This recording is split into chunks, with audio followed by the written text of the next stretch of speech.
Hey, guys. Welcome. Today is Friday, the 30th of August. And I'd like to take this opportunity to welcome you to the Closing Acumen. Today is a very special program. We're going to be hosting the former city major of Liberia, Honorable Jefferson Koji. He will be our special guest today. So we ask you to join us, share the show. There will be very fascinating conversation here tonight. We'll be talking on a range of issues relating to from the CDC to the current government and the national affairs of the country. So we'd like to welcome you. Come in, take a seat, sit back.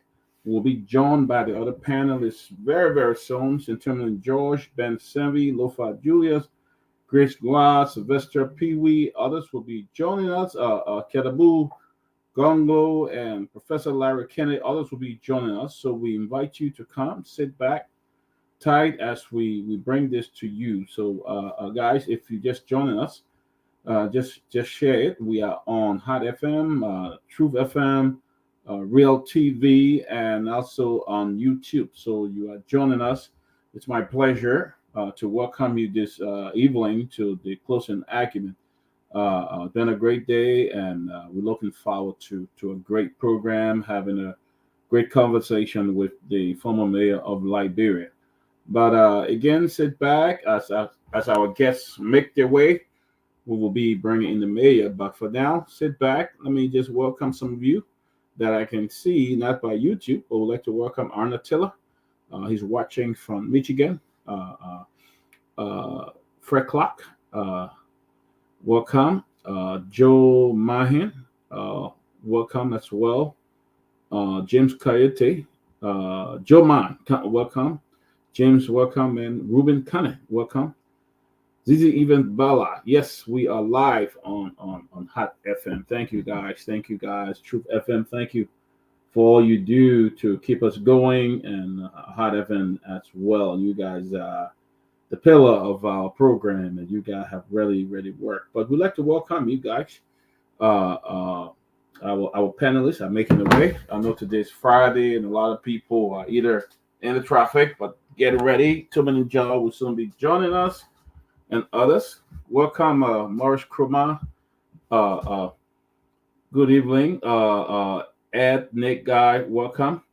So we'd like to welcome everybody. The former mayor of Montserrat, Mayor Jefferson Kochi, will be our guest here today.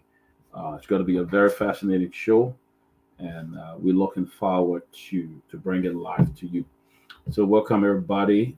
As you make your way, just hit the share button, and it's going to be exciting. You don't want to miss this edition. You just don't want to miss it. It's going to be a special show today. You don't want to miss it, man. Yes, it's going to be great. By the way, we want to tonight extend sympathy to the family of my very good family man, cousin, Macon Gawe. Very good guy, family man. Macon passed last night from heart attack in Delaware. So our thoughts and our prayers are with Macon today, and his family and all our family members. We want to wish them over Gawi and all the others. We want to wish you guys deepest sympathy for a very good soul, very strong, beautiful soul that departed us today. So we'd like to welcome you guys. Welcome Bismarck Goody William. Welcome. You see what? I don't know what you mean by that, Bismarck, but welcome Bismarck Goody William. We'll be bringing the mayor soon, but we just want to make sure that the other panelists are here because it's going to be a fascinating show today. You don't want to miss it. You just don't want to miss it. It's going to be a very fascinating show. Ben Sanvee, the others, will be joining us shortly, guys. So a lot of things happening in Liberia. Let me just bring you Asata Miller and Miller. Good evening, Closing Acme. I'm watching from Soul Clinic Community. Welcome. Well, a lot of things happening today, folks. If you follow the local news, I understand the president of Liberia, Joe Boakai, has left the country for Indonesia, the Indonesia African Summit, and he's also going to go to China as well. So it's a lot happening. I'm going to bring you some of the local news that's happening right now. Just a gist of some of the what's happening in the country. Front Page Africa has just reached out to us, and I may just come up with a very attractive headline, and it's worth reading. Said President Barker leads high-level Liberian delegation to China amid amid ongoing quote outsourcing negotiation. The port, the outsourcing of the port and negotiation. So it's interesting. It appears that there's some reports going on. Front Page Africa. I don't doubt Front Page Africa when they come up with the story. I don't doubt them at all.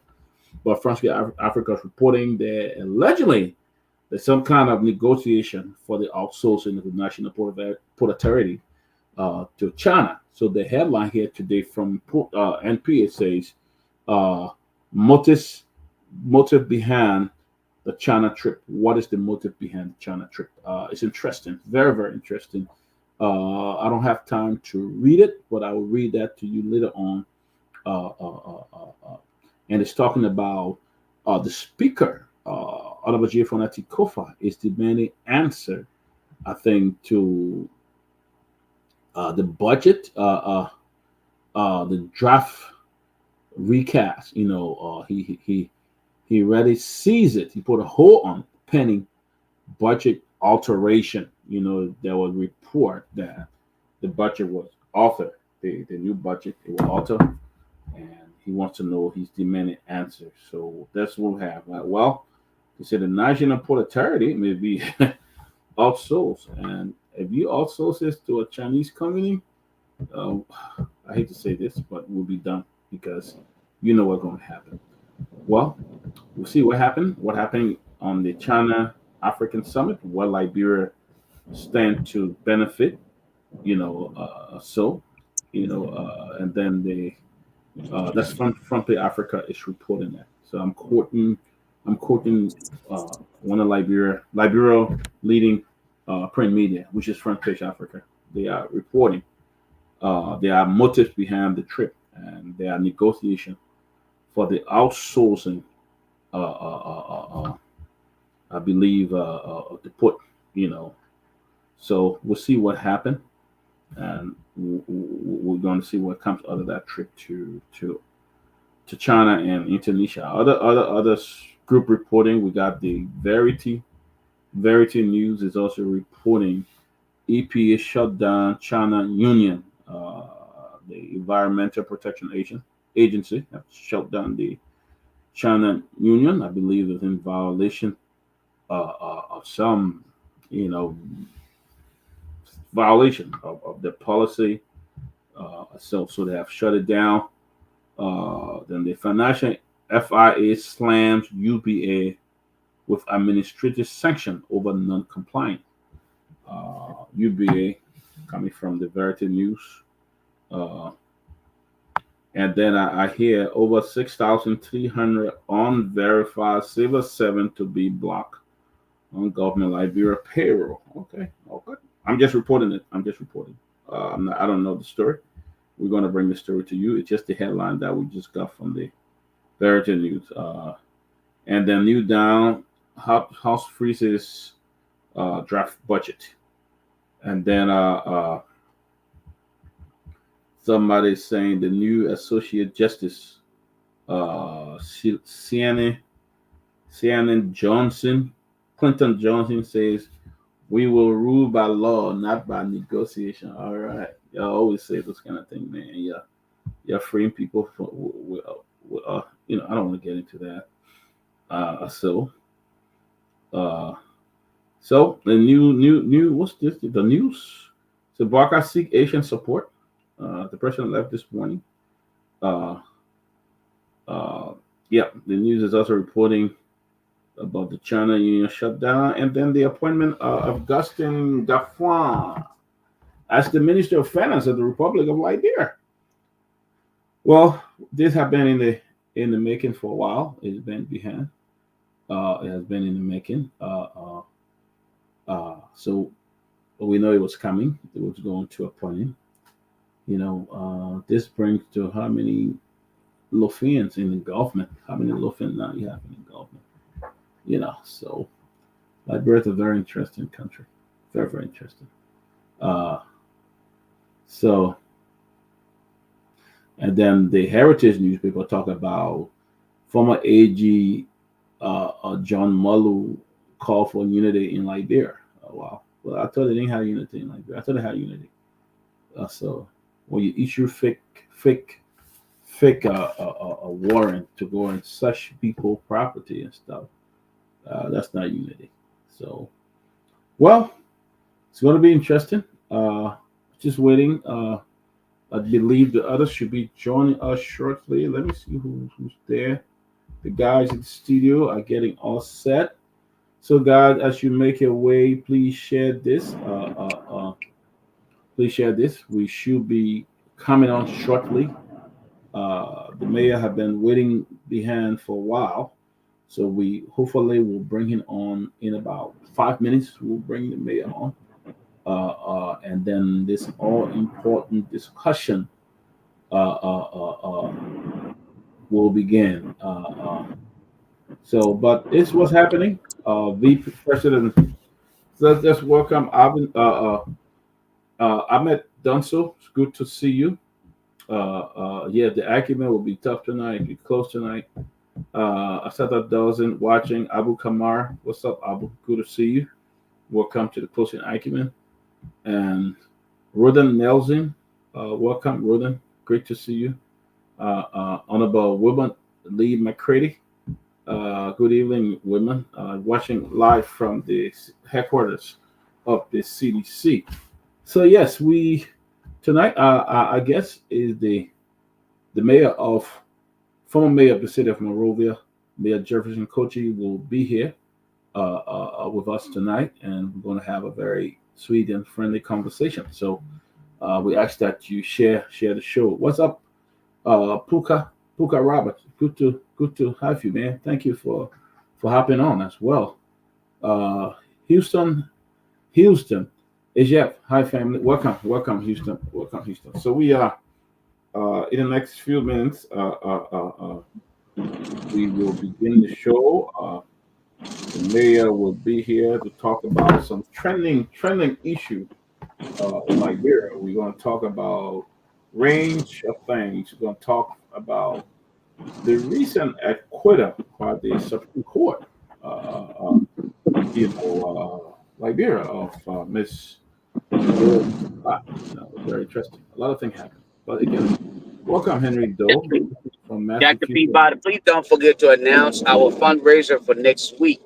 Yes. It is very important that we remember to announce that with Yeah. all of the reporters that we are trying to put on ground. I'm sorry, I didn't mean to interrupt you, but I just wanted to kind of throw that in there while Right. you're talking. Just remember to remind our audience that we got that major fundraiser coming up. Yes. So when I'm opportune to introduce myself as well, just like the mayor, I will also mention that. Definitely, guys. Yeah, thank you, Lofa, for reminding me. But guys, next week, interestingly, the closing acumen will be hosting a major fundraiser because of your demand that we need to be on the air 5 days a week. We are trying to adjust our schedule as well, but with that adjustment, it comes other expensive, and we looking forward to do a special fundraiser next week to begin so that we can transition into what you have requested. So we talking with some big money here. Our goal is to hit $5,000 by next week. We'll have that special show. We'll dedicate a whole day to raising funds for the closing acumen. So we want to give you enough time to prepare and to come up and donate. We're going to bring you on, and you're going to come on the show, and you're going to make a donation as well. So we want to do that. We want to do that because we want to keep you in the loop. We got to hold this government to tax when we want to bring it to you in a very fair and honest way. So welcome, guys. Don't forget next week Friday, we're gonna do this big fundraiser for the closing acumen. Next week Friday, man. Don't run away. Come. Don't, especially our brothers and sisters. Come. You know, we want to raise at least 5 grand. That's the only way we can keep it going. 5 days a week, or even 4 days a week, even 3 days a week. It's expensive, but we're gonna work it out. I'm sure you guys love us, and we love you guys as well. So we're gonna do that.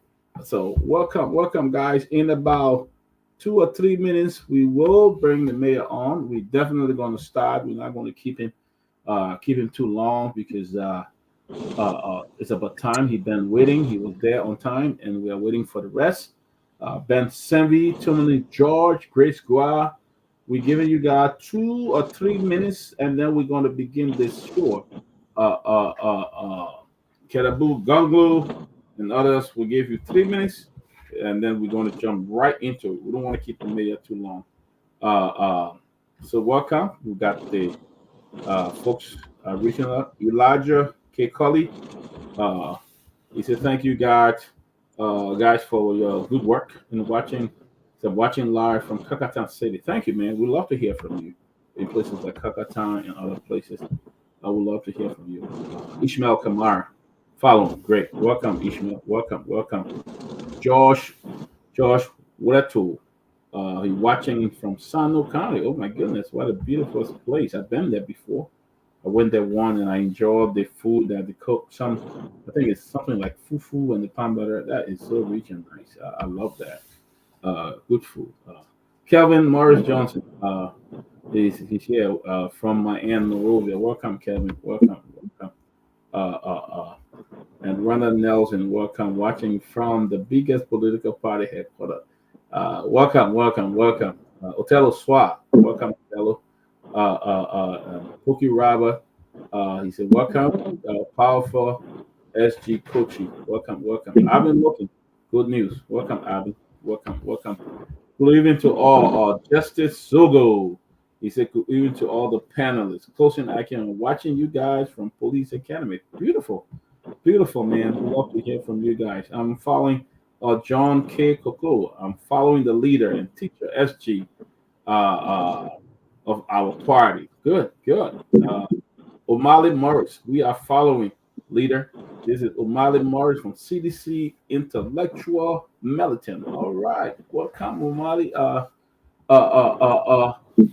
Musu Morris Cassell. Welcome. She's watching us from Canada. Awesome. Nice, Musu.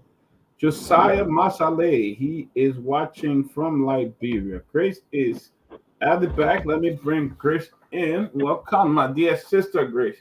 It's good to see you again on this Friday. Welcome, Grace. Good to see you. Thank you. Yes. With law LIB, the party remains supreme. Okay, my big brother Edwin Craw.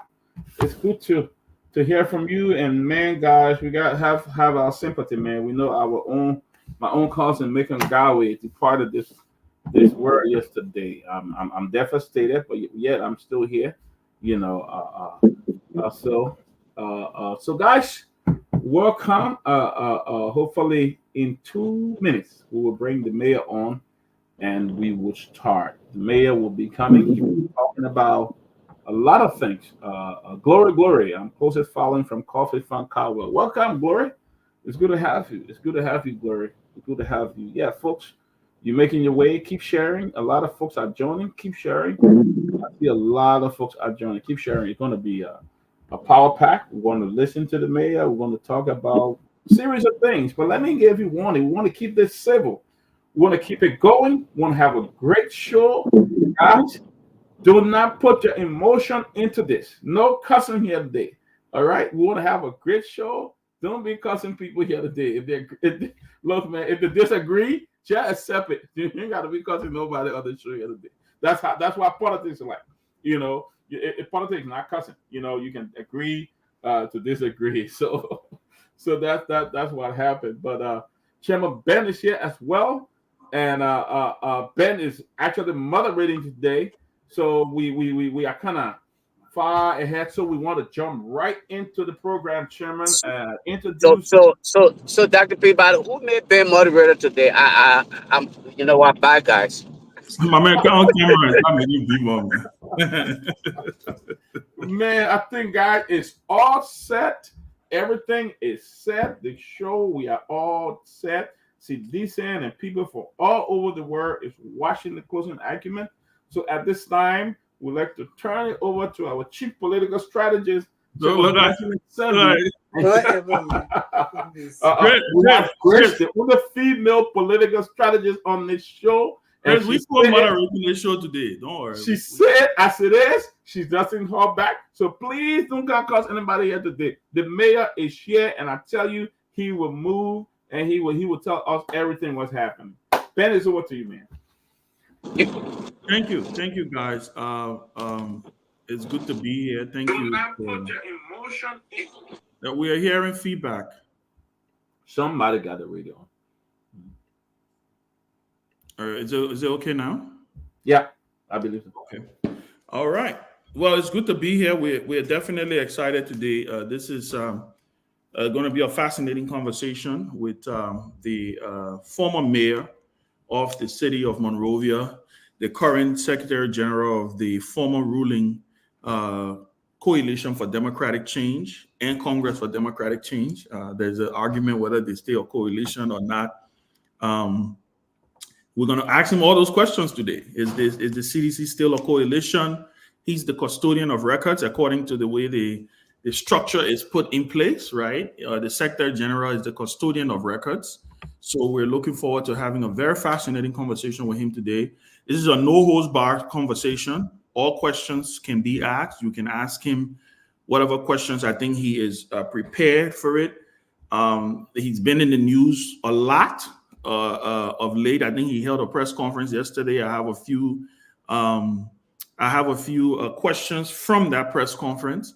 We also want to know, we're going to be talking about the meeting. I believe he was in that meeting with ECOWAS, the ECOWAS Commission chairperson, with former President George Weah. We want to know what was discussed in that meeting without maybe him breaking confidentiality. We also want to know, is the CDC still going to be located at the headquarters that we know that the CDC, that place has become a known location for the CDC. I mean, I think about it all the time. I can't even imagine the CDC without that headquarters. So we want to know from him, is the CDC still going to be occupying those premises? And then obviously we're going to be having conversations around issues of national concern. Where, how the CDC lost the last election. Why did they lose? As Secretary General of the party, he should also know what were some of the pitfalls, what were some of the places that they fell short. Those are all the conversations. So please keep sharing the show. I mean, you can see, I think this is a highly anticipated show. We're already at 2,000 and counting. So this is a highly publicized show. So is he ready? Is the mayor ready for us to just jump into the conversation? I think everybody here is set and ready. St. Tomalin George just joined us with a beautiful shirt. But Tomalin, I thought I'd actually you were wearing to the wedding. You I'm just messing with you. But Tomalin, it's good to see you. Welcome. You want to say something before we bring the mayor in? So I was here before Tomalin. Oh, sorry, I thought you spoke. You did? No, I did not speak, sir. But I was saying, I thought you spoke. I came late. So you and everybody were on the show. Grace, that's how they treat those of us who are not politicians. It's okay. Yeah. Let's just live with it. I didn't know that. Go ahead, Grace. Go ahead. Well, I'm happy to be here. My name is Grace Guar. And if you see tonight, I'm wearing the Lawani t-shirt, Librarian Women Advocacy Network International. So I'm wearing the t-shirt tonight to represent the women on the platform, to speak to the chairman. Is he the chairman? Secretary General, Mr. Koji, on this day. Thank you. That all you wanted to say, you were making plans. That all. Go ahead, Tommy. It's great. Well, it's good to be on a closing argument. Just that it's a sad day for many of us. we lost our dear friend yesterday evening, Malcolm Gawi, and we've been disturbed all through since last night, and it's really close to home. We are praying for his family and praying for all the us who are friends and acquaintances of Brother Gawi. Just want to keep everyone else in your prayers, because it's a tough time for all of us. We're very close, very close people together. But with that being said, today we have the mayor of Liberia's the Secretary General of Liberia's largest and main opposition political party, the former Mayor of Monrovia, Jefferson Tamakoji. And I'm happy that the mayor is coming on the show tonight. There are a lot of stuff that been said, that been accusation on him, and came to find out that most of these things that he were accused of, since the new government came to power, I've noticed the police being vindicating him. So perhaps he will share more light on it. But we are prepared to engage the mayor and want to welcome him again. So it's good to be back on the closing argument with Mayor Jefferson Koji for the first time. Is this the first time here? The first time, yeah. The man with me, inviting the man just being Oh, okay. Well, Mayor, it's good to see you. Thank you for accepting the invitation and making yourself available. It's been a long time coming. Studio, y'all please work on the feedback. I'm hearing myself. If you guys can please work on the feedback a little bit. So we want to give you the opportunity to give your opening statement.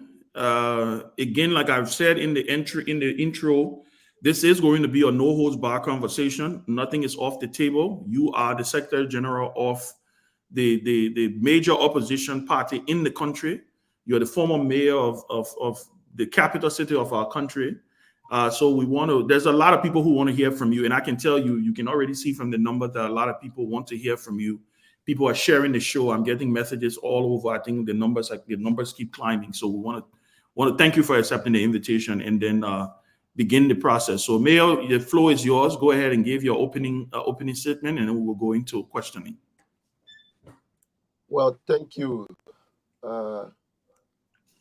It is my pleasing duty at this point in time to have an opportunity to share my perspective with you and the Liberian people, both nationally and internationally. I want to be very grateful to God. I'm getting a feedback. You okay? I hear him. Say he's hearing himself. So you want checking the microphone then? Okay, we're gonna wait while they set this thing up.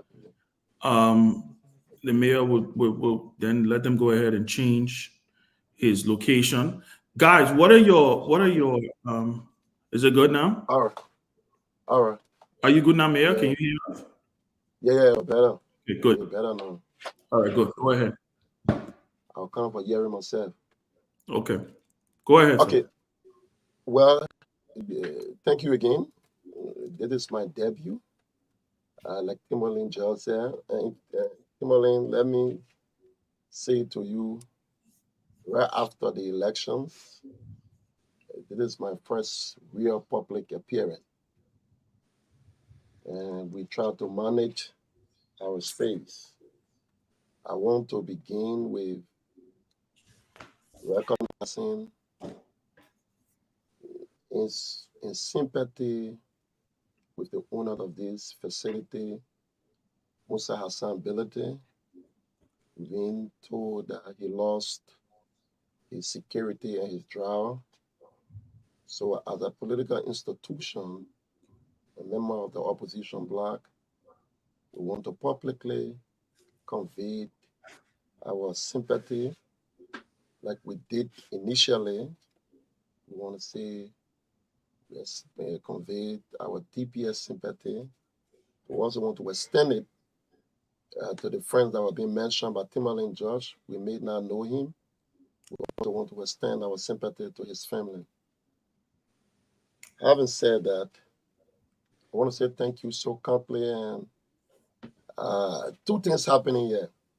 One, uh, my last appearance here was the time the late Mamadi Dakete, and that was our time in opposition. And today, I try to repeat that history. Second one, I see a good friend, Peabody, Madam Grace, and all of the great and wonderful and amazing panelists. Sometimes people wonder why we try to manage our space. It's because people are very deceptive. Not everyone you see who provide a platform and to communicate the burning issue of our country, you consider them to be genuine people. I would quickly want to reference your friend before I delve into the issues that you mentioned here. Take, for example, your former good old friend, all of you guys, when he came to Liberia, very little unknown character. He got very close to powerful individuals in the country, pretended to be a very good person, not knowing he was a very dangerous species. And after a while, he began to show his real head. Today, he's one of the challenges our country is faced with, and we have to decisively deal with it. As you sit here today, I look in your faces. Some of you guys are victims of his actions. And that's why we do not want to be too quick to avail ourselves in the name of trying to talk to our people and disseminate information. And we elevate a platform that will end up becoming a dangerous platform that we destroy or put our country at risk. It's always against our backdrop, so we look at them. But I want to say, closing argument, you've been doing quite well over the period of time. I want to encourage you for your sacrifices and commitment, and you continue to stand up. For us, it's not to promote us, it's to be able to stand for the truth and stand for this country in any form and manner so that the country can be transformed and the country can benefit from your patriotism and your nationalism. I will call here today to say to us about what has been transpiring over the period of time. I want to share with you. I will begin with the incident. I don't know, permit me, let me take the thing off my ear and I will talk freely because it keeps disturbing me. Like I talk, I Okay. hear myself. If Let me you just if take it you off. if you check the earphone, will you still be able to hear Okay, us? much better. Okay. Can you hear us though? Yeah, when you're ready to respond now, then I will be able to put, Oh, I'll be able okay. to use it. So we want to begin with the situation at the CDC headquarters. Ben, on the 5th of August, I was in Nuku time and I got a call at the party headquarters that a well-armed police officers has invaded our party headquarters. And the question is, what would have led to their invasion? And I quickly phoned to the party chairperson who also told me he was on the scene. And the atmospheres were quickly wrapped with the sense of panic and pandemonium. So without hesitation, we made our way at the party headquarters. And for truth, when we get on the grounds of the party headquarters, we met a total state of pandemonium. And when we followed through, there were heavily armed men, owing to the fact what transpired at the grounds of the party headquarters in 2011, the infamous November 7th, where policemen on the same ground perpetrated evil against our people. And I was able to engage, quickly requested who was the commander. And I asked the commander, what are you doing on the grounds of our party headquarters? And he quickly said, he could not explain to us clearly. And I said to him, you would do yourself a favor to leave this premises because situation is getting unusual. People are panicking, property have gotten destroyed only because of your presence. Some of the old men who the old women who served who at the party headquarters, they fled out of fear. So the state of pandemonium was indeed in place. So be as it may, and they too saw the growing tension. People was agitating, you could see civilian, everybody, and they were well armed. And I said to them, and how come?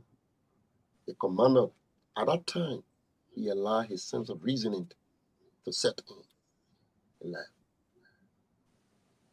On the 22nd again, after we have learned on our intelligence that the Unity Party regime, under the stewardship of Mr. Boakai, has planned to send mercenary on the grounds of the party headquarters to have weapons planted and drugs planted in accomplishing his desire of erasing the CDC. We took that intelligence very seriously, and we tried to put the necessary mechanism into motion. The political leaders were, without delay, communicated about the evil plan of Mr. Boakai. To put this evil plan into manifestation on the 22nd, 2 a.m., around 3 a.m., the party headquarters was invaded by state mercenaries with the sole intent purpose to put weapons on the ground surreptitiously and then claiming that the CDC was in possession of illegal weapons. They see the sedition with their courage quickly with neighboring community dwellers alarmed to the situation earlier 3 a.m.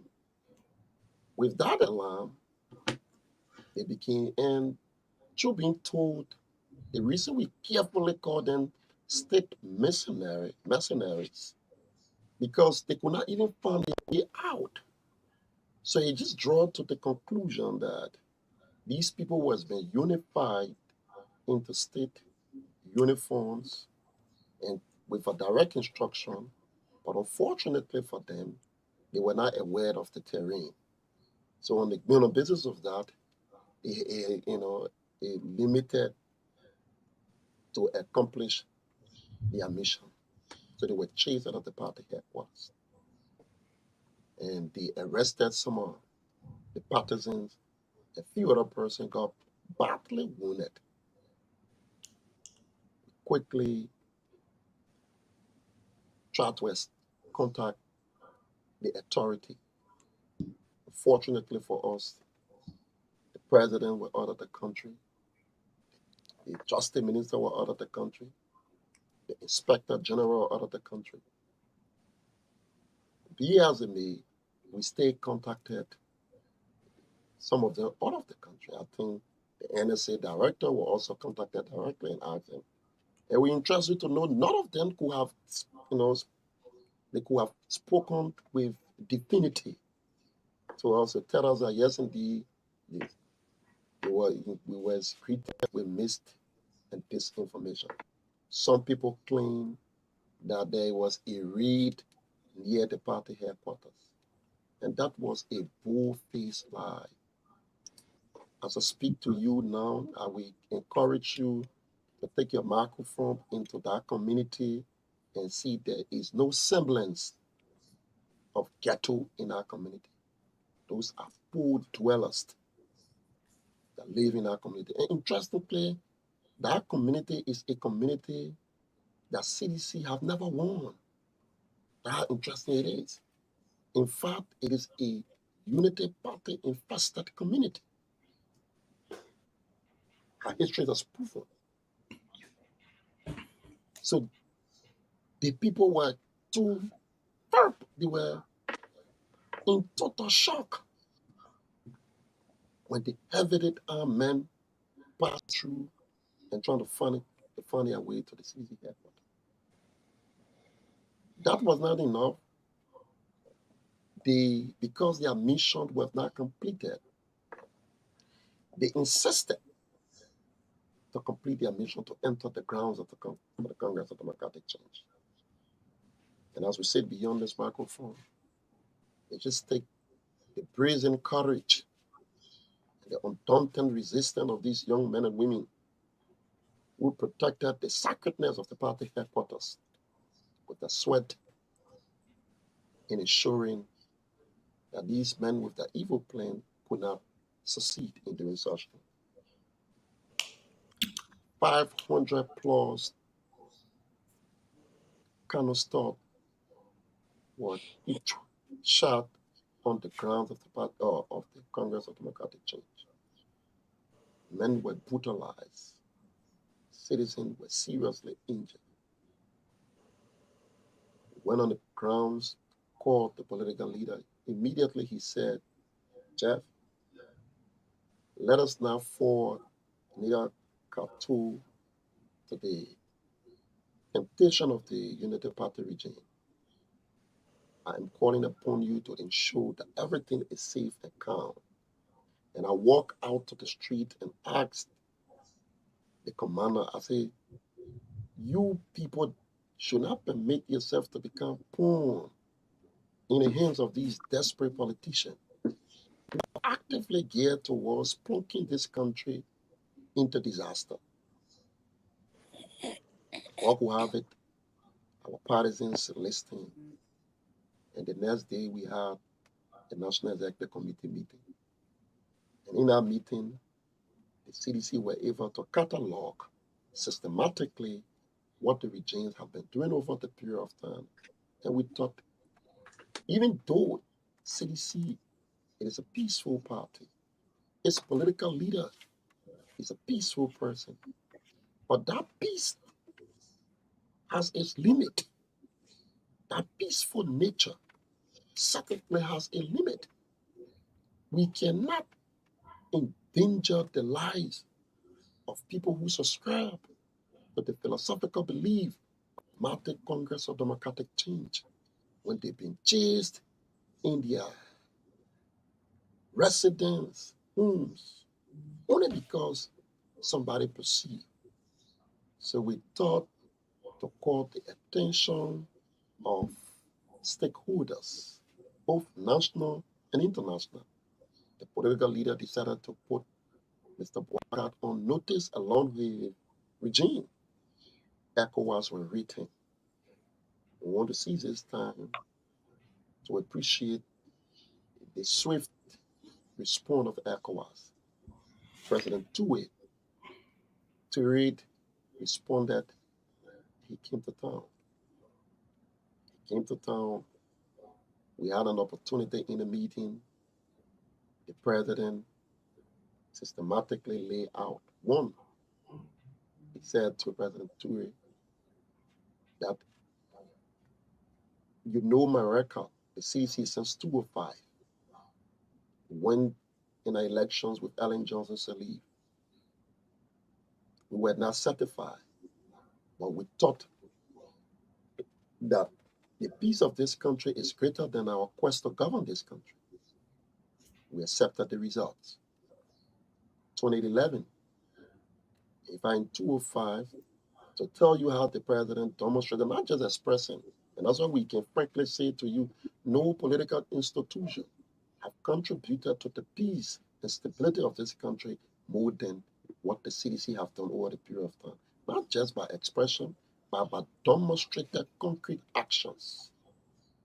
The political leader accompanied the then President Ellen Johnson's leave to Washington, D.C. When Madam Sirleaf were going to advocate for debt waiver of our country. So she, for elections were over, so we said we have one country. If it is true, then even the major political leader of the country must accompany the current president. His Excellency Dr. George Manneh, we did that without hesitation. At that time, our elections were verified. 2011, we went to these processes in the midst where today Bouaka has rewarded men who are notorious murderers on the infamous November 7th. Our partisans were murdered, broad daylight. Our partisans were angry. But again, His Excellency Dr. George Manneh, we have said to us that the CDC, it is a populous people revolution. It's not an armed struggle. It's not a warring faction. For all of those things, let us manage to consolidate the peace. He attended the inauguration, along with his wisdom. Mayor, 1 second. In the eyes of our can you hear me? Can you hear me?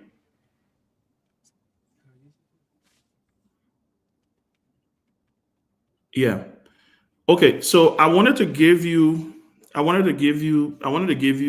enough time to kind of lay the premise, and I'm glad that you did. What I'm going to do now is we're going to go around the horn because people are going to ask questions that would definitely lead you into what you were talking about, the history of what has happened and all of that. So I think you give us a very good basis for us to start the questioning. So what we're going to do is we're going to go around the horn, and I know there are going to be one or two more people joining us. I think Robert may join. I don't know. He's getting married tomorrow, so I'm not sure if he's going to join. But Lofa is still here. Toga, Sylvester, Pee-wee. So I will give people the opportunity to go around. So we'll start with Grace. Can he hear us? Okay, I don't want to make sure.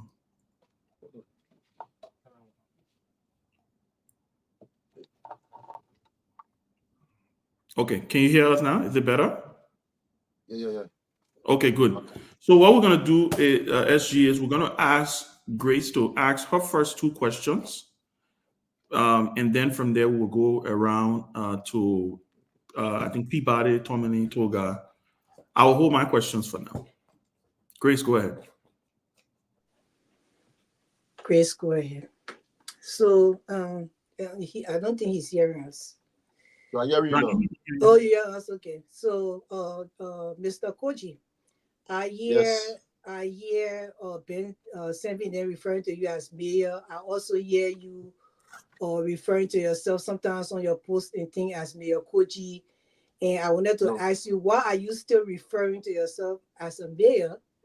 Why there is another mayor in that position? Do you think it's right for you to do that? And and why? No, Madam Grace, I no point in time I have said I exited that office with my power. I've never called myself mayor. So you can check it out. I don't know whether you've been told or you saw it yourself. If you did, I would be pleased for you to display it here. But I've never done such. Okay, Mayor, let me ask, and I will still call you Mayor. Let me. I don't think you should. I don't think it's fair to the other person. No, but wait, Grace. Grace. Let me provide some education here. So who's so? To you, I'm trying to. I mean, we're all learning, right? Okay, go ahead. I'll give you a prime example. When someone holds a position, that's why you still call Obama today President Obama. People still call Hillary Clinton Secretary Clinton. It doesn't mean that it's another. No, not all the time. It's not necessary. That's what I'm just trying to say. So it's not like we're disrespecting the current mayor, but when someone holds a position, it's like me. People still call me chairman, not because there is a national chairman today of the Liberty Party, but when you hold a position, a title, that title can still go along with you until your last known title you can carry. You can do some research, you can even see it. In Hillary certain, Clinton in, people call certain, in her. certain capacity, but not in certain capacity. So So let what me I'm school saying you as is, well. what I'm Chairman saying, for political party can still be referred to as Chairman Ben Sanvee because it Grace, was a political. Grace, This is a let make government some position. progress. Let make some progress, Yeah. Grace. Grace, let's make some progress. You don't have to call him mayor. Let's just move forward. Yeah, we're gonna move forward, but I wanted Mr. Koji himself to answer the question. He did answer the question, but you yet to defend. No, I'm stuff, trying to say to you, there's nothing wrong with it. I'm just saying to you, No, there's in my nothing wrong with it. opinion, there's something wrong with it. And that's fine. That's Yeah. fine, Grace. In That's my fine. That's why I opinion, say it's you don't have to call him mayor. That's fine. It's a government position now. If he was mayor in his party, they can refer to him as mayor, even if they have a new sitting mayor. But it's a government position, and he has ever agreed now that he doesn't refer to himself. So I think you people should stop referring to him as mayor because he already is Secretary General in his party. He should take that title and carry it on. So I just wanted to clarify that, Mr. Koji. My second question is that I am the president for Liberian Women Advocacy Network International. We fight for human rights. We also fight against abuse of women and men and children. So I know that there was a sanction on you concerning human rights abuse, and I see you very, very. You just like you really not paying attention to that. I will not say you don't care because I don't know what within you, but you don't show no kind of that you just lackadaisical about this whole thing. So I want to know, how do you plan to clear your name if you are actually was accused wrongly on that sanction? How you plan to clear your name for the rest of the Liberian people to know that there was no human rights abuse here, but at the same time you were sanctioned by the American government concerning that. So how do you clear proceed in clearing your name for the rest of us to know that you did not do these things? So then I will beg you to give me some latitude so that I can deal with this question. I think that's a very interesting question. Madam Grace, you see what Chairman Ben said, I'm aware of it. But the reason why I responded to you, you said you've been referring to yourself through writing. I haven't done that. And that's why I said, if you have any evidence towards that, you can display that. Okay. Also very interested in what you just asked. You see, before my initial comment, I said how people are very dangerous. As a young man,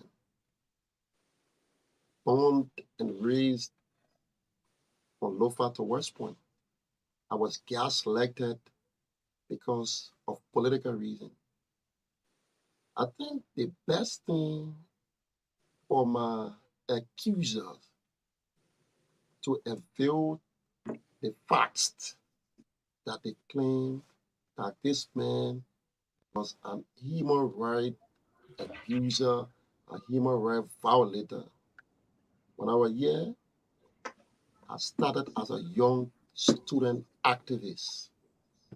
My history is right in Liberia. It's so interesting that political people present Jefferson Koji as being so dangerous. But this is the Koji who is celebrated in the community. Where are my victims? Where are their families? Why are they not present? And interestingly, I wrote an article. My greatest accusers are all top-notch government officials. They have what it takes today. They run this country. They said Koji was so powerful and Koji was invisible in terms of prosecution, in terms of accountability. What I have done, I go to bed with peace of mind. I know I've been lied on. Take, for example, the issue of the late Chala Musu. The only thing that happened, a platform was provided, a learner counselor, Sharon Verdier, mounted the podium and presented a narration that can be defined as a movie. And everybody was in acceptance, only because Koji was a very powerful person. Today, this little girl whose life was being taken away in a very gruesome way, today, no one cared to ask, where is Jerome Verdier? Why is he not saying the truth? Why is he not helping the police? The court said there was not sufficient facts established. But Jerome Verdier this incident occurred on the 22nd. On the 23rd, Jerome Verdier was on a platform where hundreds and thousands of people were following and called this man called Jefferson Koji, and he narrated that Koji, when the police called him, he said he was only trying to provide lead. Nobody, it's what the hypocrites, the hypocrisy of our society. It's not that people are interested in right. It is a class system.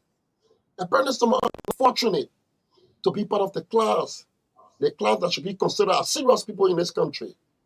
And so because of that, we must be ostracized. We must be looked down upon. We owe no apologies for ourselves. We are very grateful to God. We fought our way. I'm an orphan. I didn't have an opportunity to be reared in a house. I grew up on the beaches of West Point. And to come out and become mayor of the city, I'm very grateful to God for that. And I'm very appreciative of His Excellency Dr. George Monowia. I have done nothing absolutely wrong. And I'm here in this community, and the true people who know us, they know us very well. They cannot fall victim to the political chicanery that been muted against our personality. Thank you. All Chris, right. no, Chris, you got another question, right, Chris? Yeah. She just Yeah, So, 2 questions okay. each. And then She just Nick, asked two So, questions. no, I did not ask Yeah. you a question. The first one was just to clarify that major Okay. thing, Go but ahead. mayor thing. My second question to you, and thank you for answering the question, because it is concerning. So I hope you go further in trying to clear your name, because it's international sanctions. So I don't know. I will be watching to see that. But now you have this. You have your wife and your children here in the States, right? Yes. Okay. They are very safe and sound, and they are privileged to opportunities. They're also privileged to safe drinking water.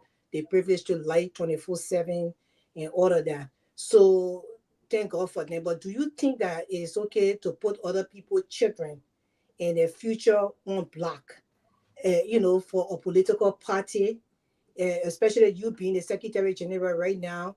What are you people having in place for those people who fought with you 20 years that you were fighting, and then you came into power, and then after you left power, what is it that you have in place to help them while they learn, at the same time make money while they're learning, for their future, instead of them just being behind this whole political thing? You will say, oh, this and that, and throwing flag up and down.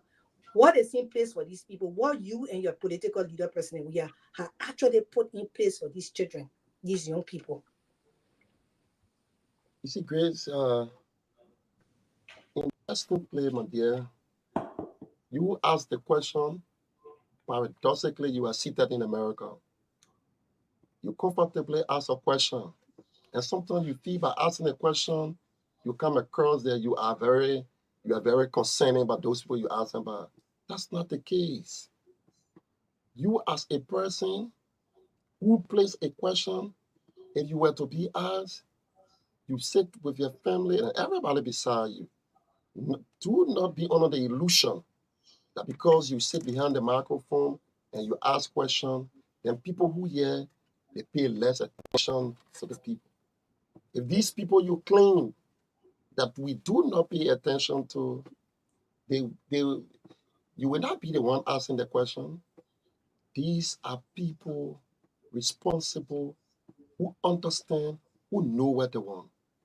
And nobody decide for them. And to even think that they are lesser thinking person, that Koji have to misuse them. Ambassador, we have to take advantage of them. It is the class system we talk about, my dear sister. Certain people believe that people like us, it's not in the category to provide leadership for our country. And we need to stop the CDC, and that's That why was not my question, sir. That was not my question. Okay, you see, I asked you, what have you people put in place to you see help what you're those trying people? to. That But is Grace, let the man answer the Sister Grace. question. The man's trying to answer the question. If you're interrupting the man, you ain't answer the question. Sylvester, Grace. Why are Sylvester, you yelling? Sylvester, please. You're not the host. Sister Sylvester, Grace. please. She can engage him with a Sister follow Grace, up. If I'm not the host, if you're the host, you should go ahead and ask the host. Sister Grace. You cannot Yeah, but answer a question that You bring us Go ahead, Grace. Sylvester, please stop the disturbing the show. You need to remove yourself. Yeah. Sister Grace, Go ahead. you see, you enjoy the right to ask a question. Please permit me to have the similar right you enjoy to ask and to respond. Often, the one who asks does not enjoy how to, to dictate how the responses should be. And when you asking, I waited for you, and you place it. The way I understand your question, certain place that's how I will respond to it, my dear. Thank you. So I'm trying to say to you that these people, by just asking the way you asking, by inferring, you're thinking that these people, they are not intelligent enough to know what wrong is. And to even understand that even when they've been trampled upon, they are falling short to speak up for themselves. That's not the case. These are smart people. They may not be as fortunate as you are, but they know what they want. In the CDC, we do not constrict people to the ideology. It's a free will. People ascribe to it. The day you feel that you no longer believe that the CDC and its leadership is something you can follow, you will walk. You will disengage. You don't need somebody sitting in America to determine and to speak for you. That is unfair. So I say to you that those people, they are far smarter. They're only in search of opportunity. They will know exactly the effect and the impact of our leadership on their livelihood. Thank you so kindly. Thank you. All right. We'll go to Dr. Peabody, then we'll go to who else was here first? I'm trying to make sure Tomalin, then Tolga, then we'll go down the line. So Dr. Peabody, go ahead and ask your two questions. And let me just state for the record, Mayor Koji can defend himself. If people feel we just should not be disruptive. That's all. But I think if a panelist asks a question and they want to interject, they can be giving a chance to interject at least once, and then we can proceed. But we just don't want disruption, like a debate back and forth. That's all. That's why I allow Grace to go ahead and do that. So Peabody, you can go ahead. Mayor Koji, good to see you. And again, we are honored to have you again on the Closing Acumen. Thank you for coming. Thank you. Thank you, Peabody. When I was on a former network, you came up there. There was a lady who was invited. I don't remember her name. I think Justina. She came up there and accusing you of a lot of stuff. At the end of the day, she couldn't even present nothing. In fact, she was so embarrassed, she ended up crying. I don't believe, Jefferson, I want to be very honest here, that sanction was fair. I don't believe you did anything, especially when you were talking to being, abusing people I don't believe that. Apparently, Jerome Verdi have some kind of animosity against you because exactly when India died, the Musu, how you call her, Charlotte Musu, not Angel. Charlotte Musu died. He came up again with with evidence that was totally wrong, and it appeared that he was trying to incriminate you the best way he could.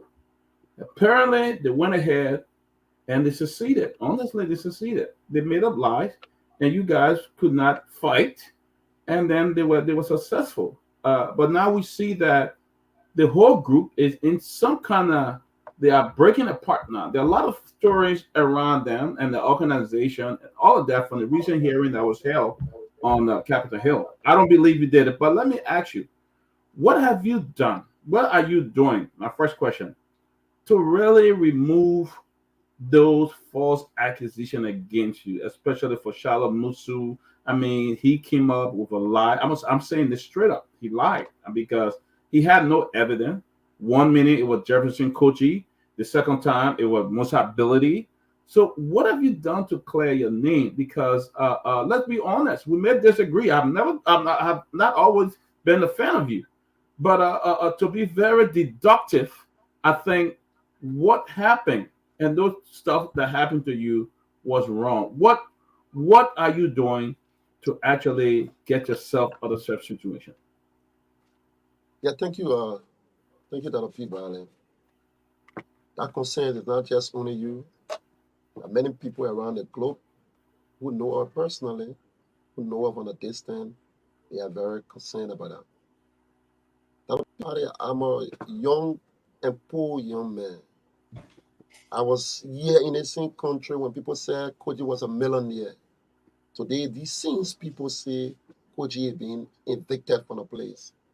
Koji lived to this place. Koji lived that place. To say to you, I do not have money to fight myself ascension, but I believe in God. And with time, truth will set in.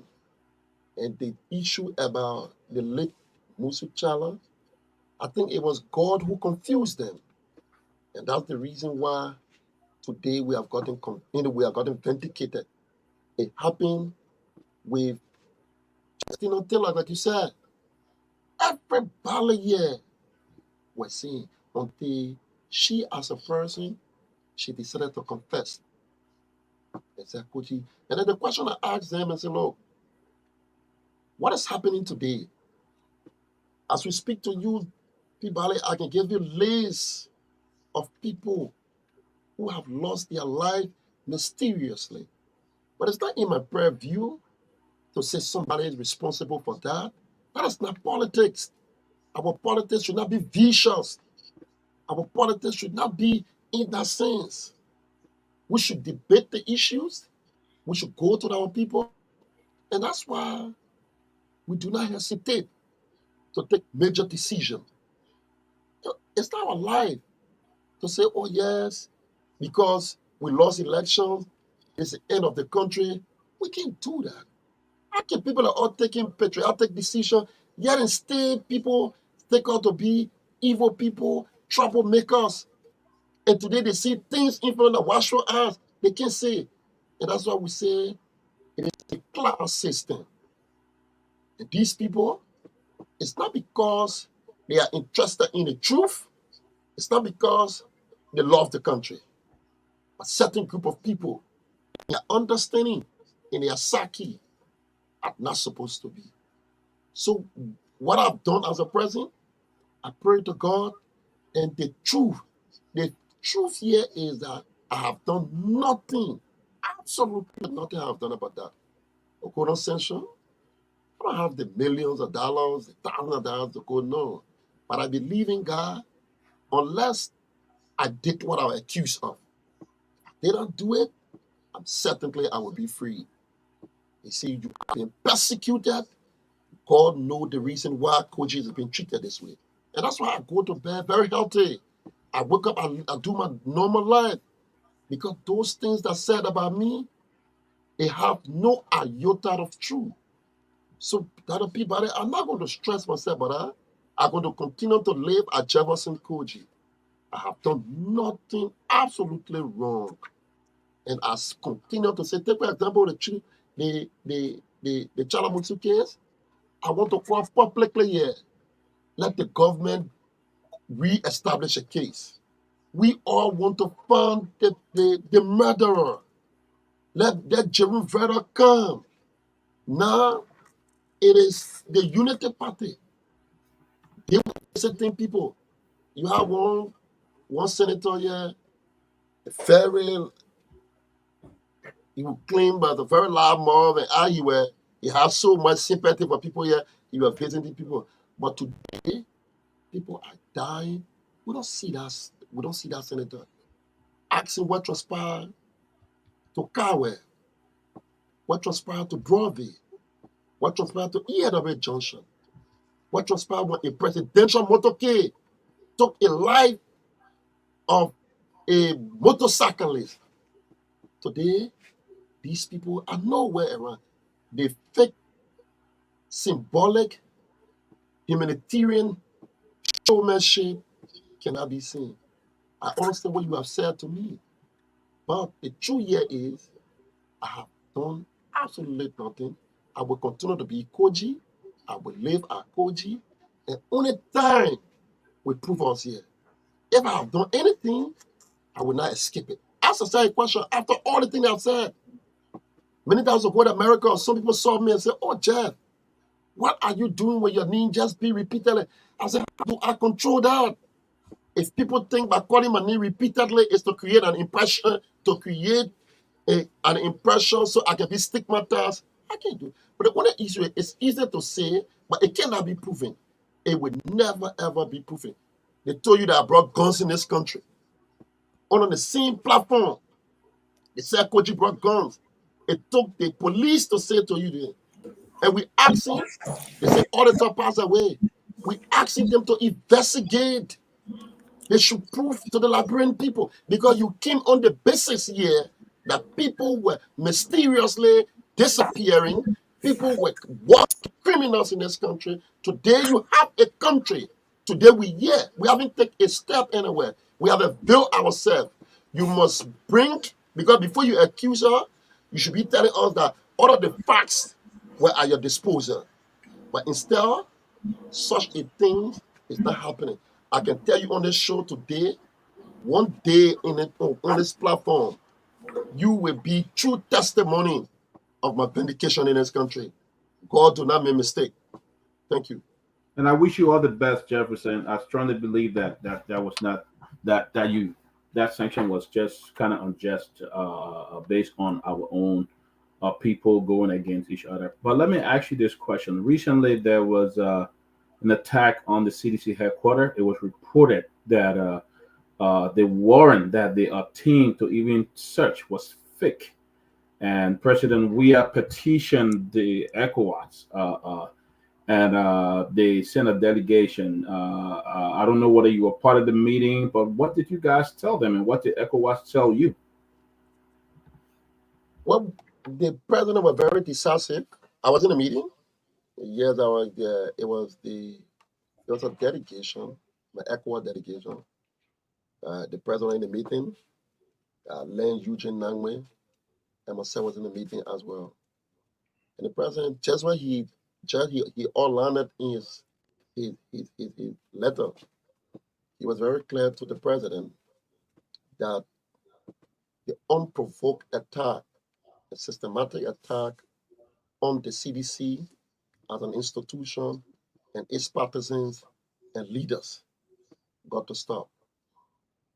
He think that Mr. Boakai is deliberately undermining the peace of our country. Just for example, Mr. Boakai came on the basis of trying to fight corruption. The National Security Advisor of former President Weah and a former Solicitor General and the former Finance Minister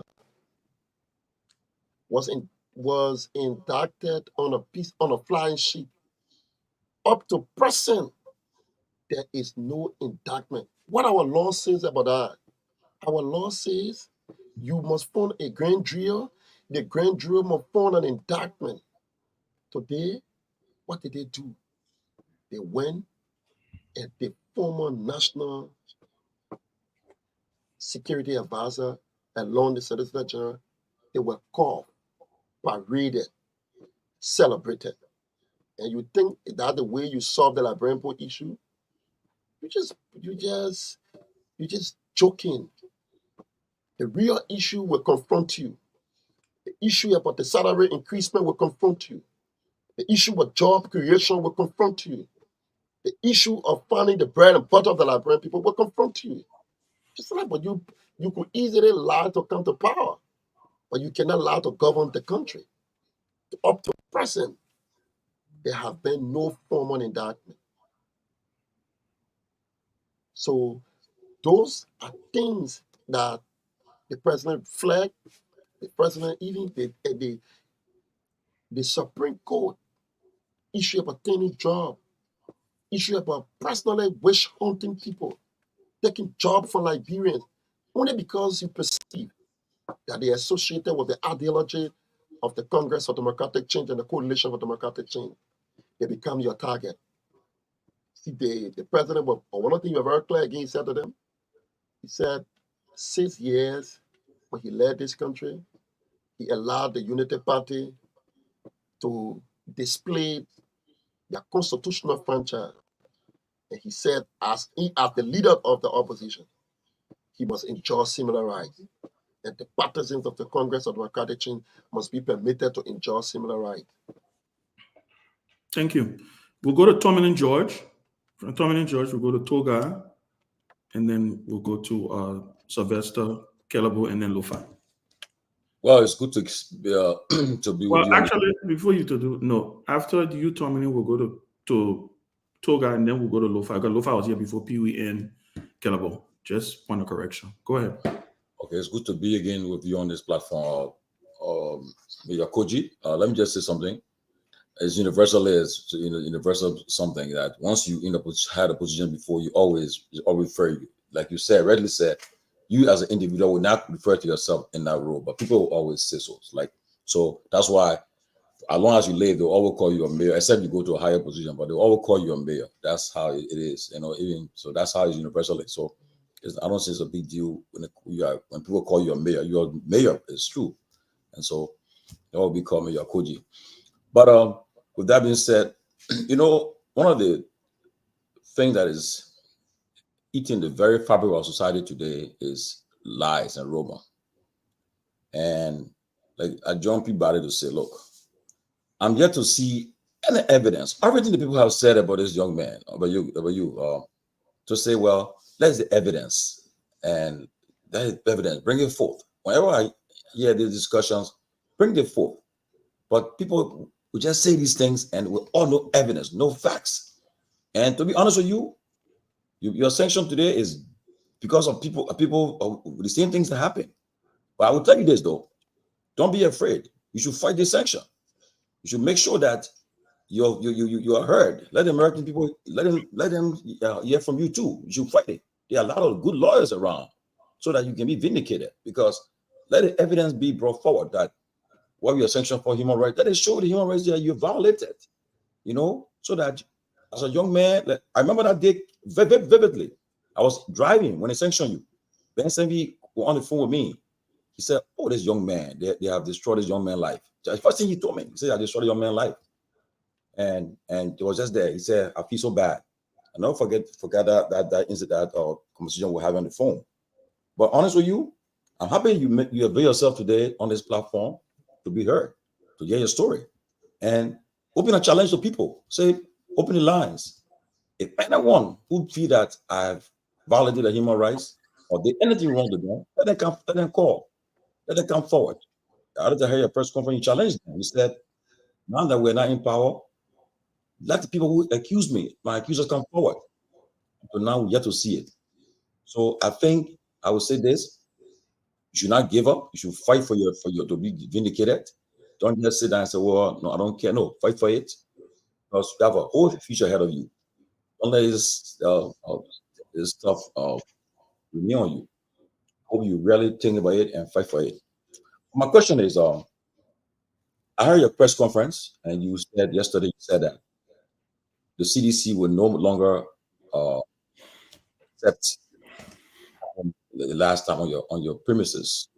Can you please elaborate further on what you meant by that? That no more will you allow what happened on the premises of the CDC the last time the police and you guys got into some tussle. Can you elaborate more? Yeah, Tomalin, thank you for this solidarity comment.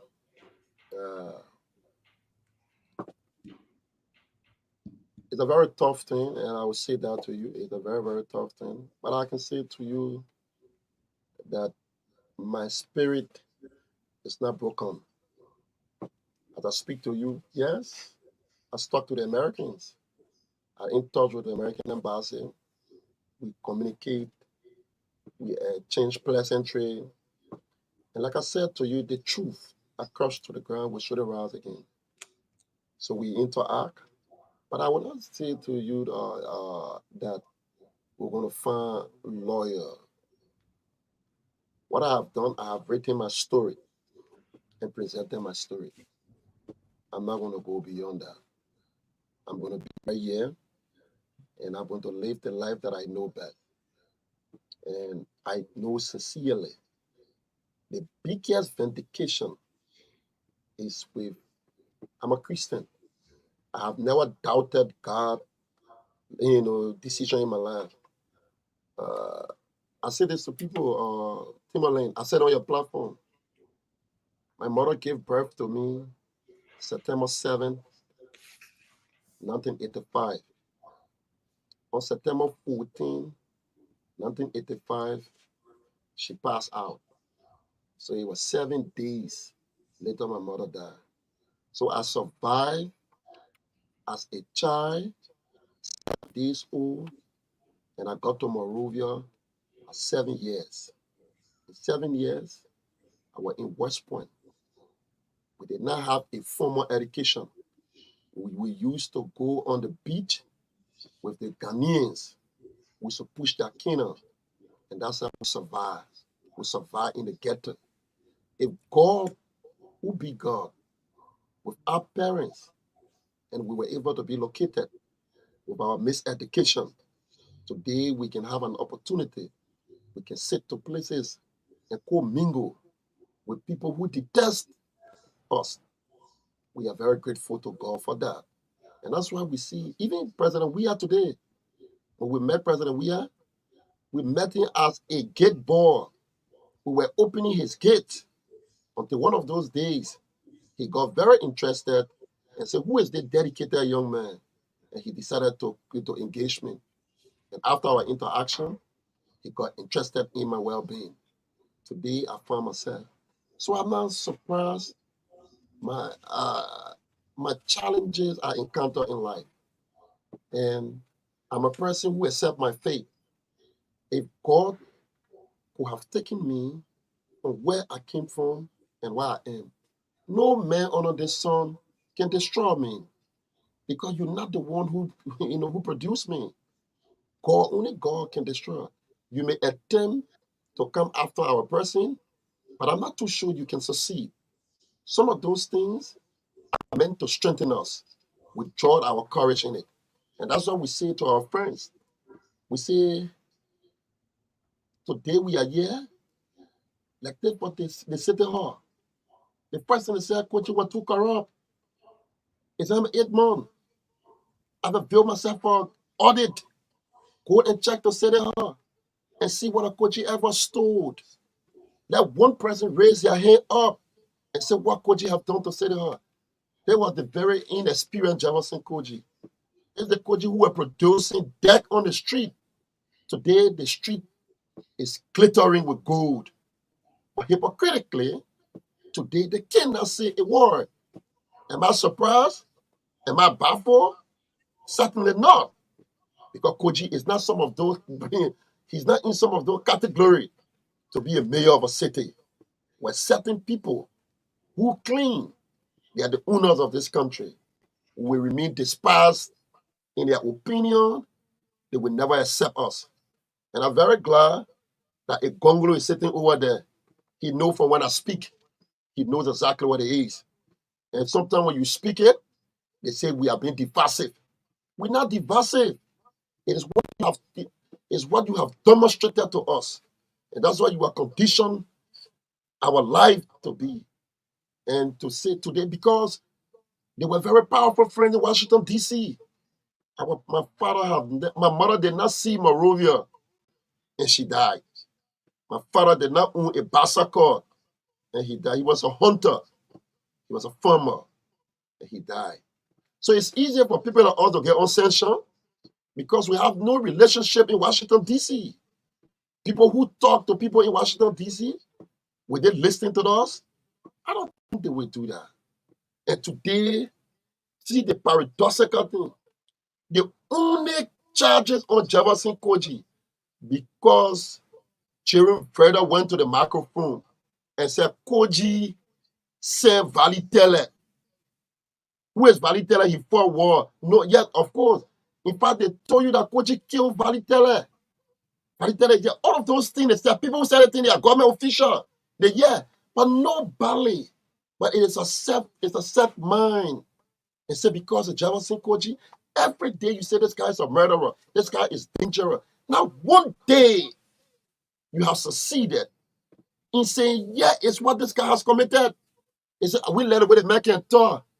What you say you let it with him? Do I ask you how the way you sound? He sound too arrogant. He said, oh, he didn't go to school. Of course, we are proud of who we are because your forefather and your parents are responsible for our miseducation. And that's why we owe no apology for the way we sound and our pouring courage. So we and we say to like people like Stanton Witherspoon, who today they sit and want to be the determiner of our governance in our country. You use your platform to cause chaos in this country. Forget about politics. A child life was taken, an innocent child, 29 years old. She was murdered. And a very prominent government official, it's easy to believe. So you say that Koji. So when you see all those things were being said, what today's Stanton Witherspoon, the slackest thing you can do is to call Jerome Verdier. And so, Mr. Verdier, the same way I afforded you the platform, it is a time now the country is waiting. We can't get a legal left back, but she needs justice. She needs closure.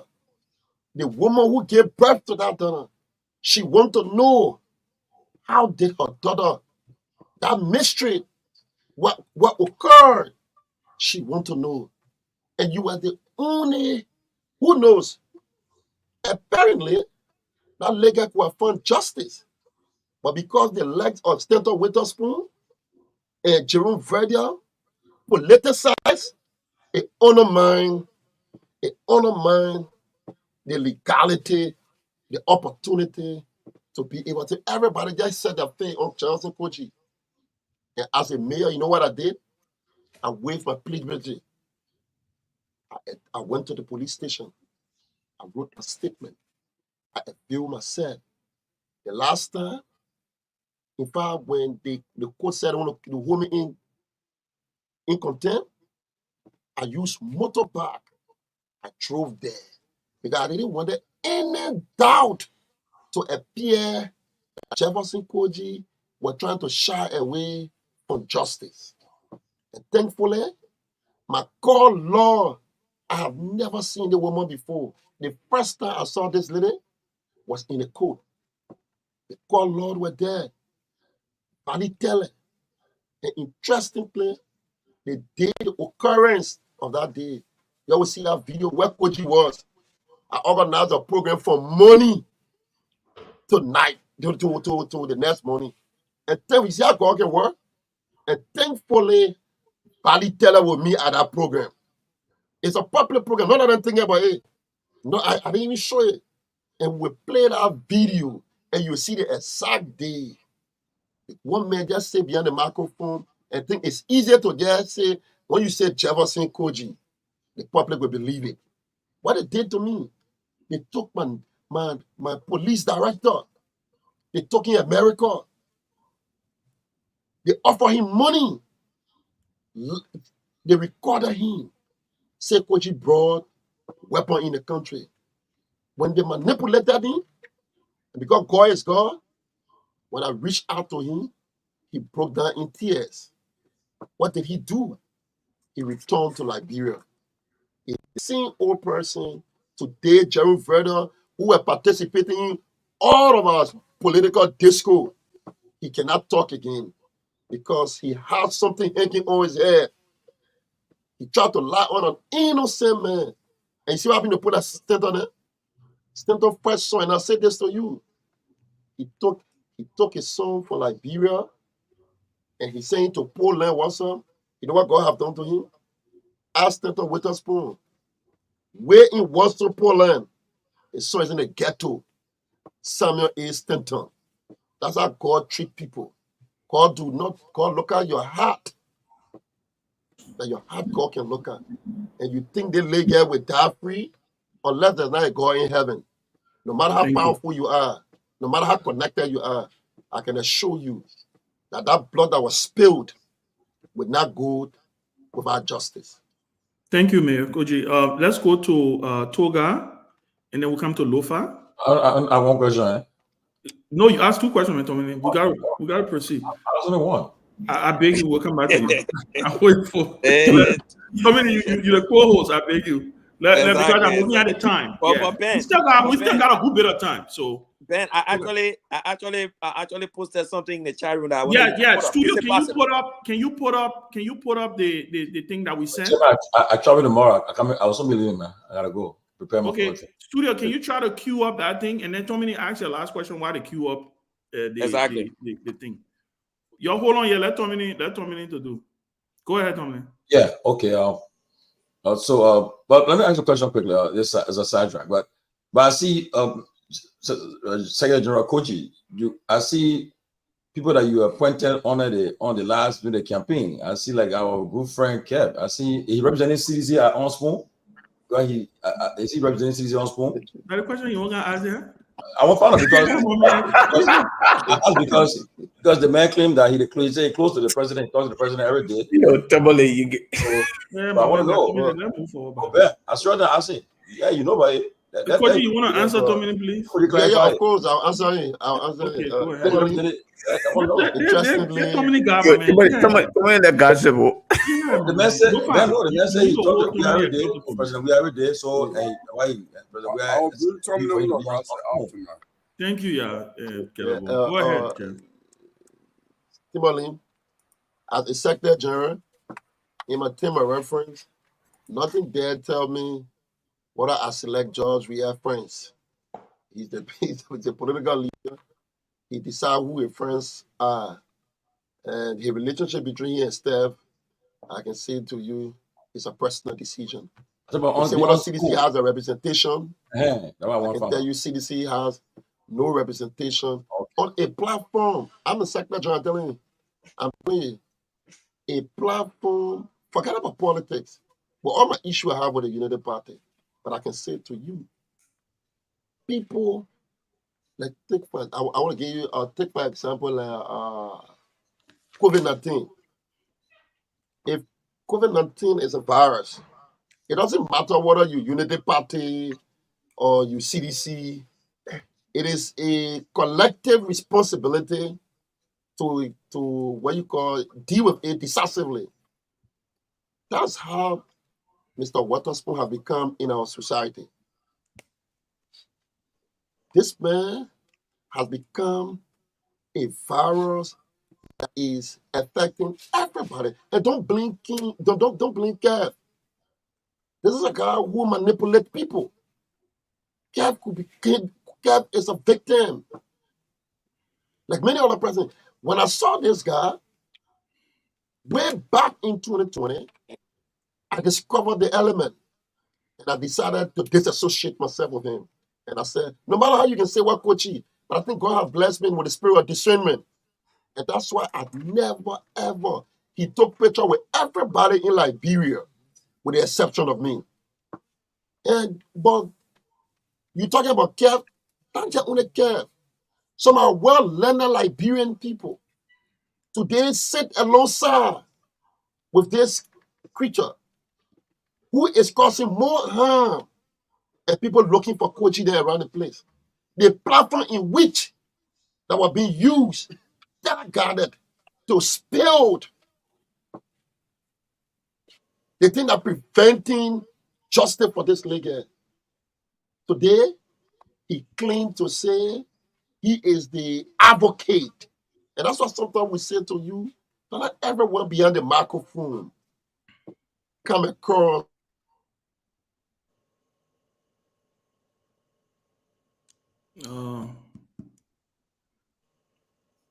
You and your Kev question. Blame Tomalin for that. Yeah, man. Lofa, you should have muted Tomalin, man. I was trying to, but Tomalin got superpower. He won't let me. Well, I'm sure they will come back. I'm sure they will come back soon. But let me Calabo 1 second quickly. So I think you can go. You want Tommy to go? Why Let you me going say, to- I want to say you going something to the before wedding? you. So I said, I want to say something the before wedding you going the I want to say something before the guest gets back.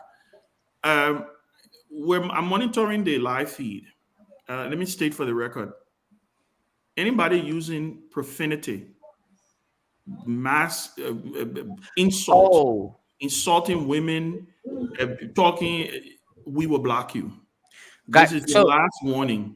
Just to amplify that, guys. Unfortunately, for some reason today, I haven't been reading the comments on here. But anyone who use profanity, just tag Lofa on it, and I would take responsibility for blocking people. That a lot of times people are afraid on the team; they don't want to do it, so they don't be seen as that guy who's blocking people. But tag me, Lofa. Just say Lofa under the comment, whatever it is. Tag me, and I would take responsibility, full responsibility, to block anybody who's using. You can engage each other without having to. There's no need. There's no need to start. And all of these things. Engage each other. Yeah. You all are intellectuals. You are intelligent people. You can engage each other and discuss the issue void of profanities. Okay, but if you start getting in that mindset, I Lofa will block you, and I will not suspend you. People have the attitude of suspending accounts, and then you come back. I will block you personally. I will block you. And anybody bring you back, I will block you again. I will do it. So I think we lost the studio. They're going to be coming back. But I mean, while they come back, maybe let's have a small discussion among ourselves. I know I was be leaving, but on a serious note, it's good. It's good that Koji made his appearance tonight, because sometimes you don't know. People now he threw the challenge out. So I really want people to come and say, well, I have evidence that this guy did this and did that. I got some quick information from the studio in Monrovia. What happened? It's very interesting. First of all, we're getting information that the show was being jammed. Oh wow! And then the LEC took the current. So we technically got triple issue. Okay, so here's what I'm gonna do. So I think we need to find another way quickly around this. No, we will have another way. I'm gonna reach out to Koji via another medium. His voice will be heard. Unfortunately, actually, you know what? Ben, can we talk in the back real quick? Let me see if I can get a Koji. We can get Koji back on here. We'll work it out. Yeah, but we also need a studio because the radio. I think the main issue is the main issue is not for him to be on the radio. So if there's any sabotage, it's because of that. Well, it will not affect the online. What is affecting is the radio. Yeah. But let's try. Lofa, you want to try to get him? Lofa, try to get him. I wanted to call him. Let me see if I can call him, but it's not really gonna. I mean, like you guys said though, I really wanted to call him, but what good does it do us to just have him on here? I mean, the online is good. The online guy.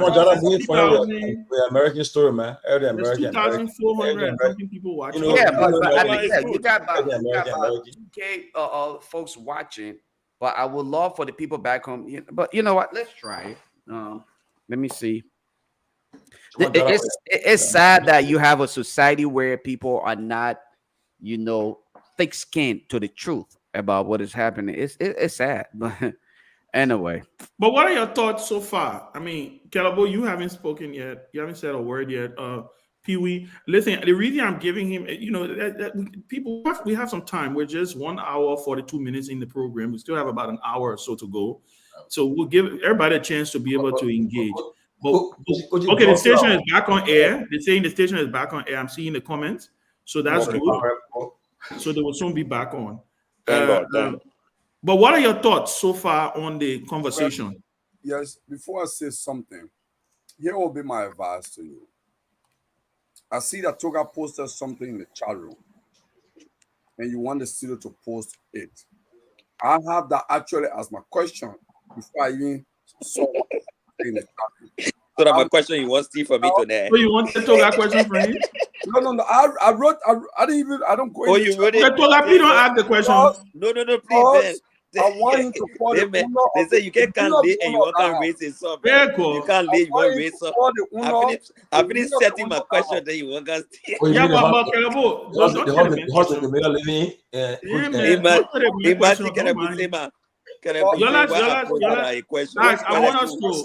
you must ask him for the owner of the because house. You can call everybody everything, so we can steal your question there for you. Who they can be calling everybody, we can steal your question. Did I speak to you?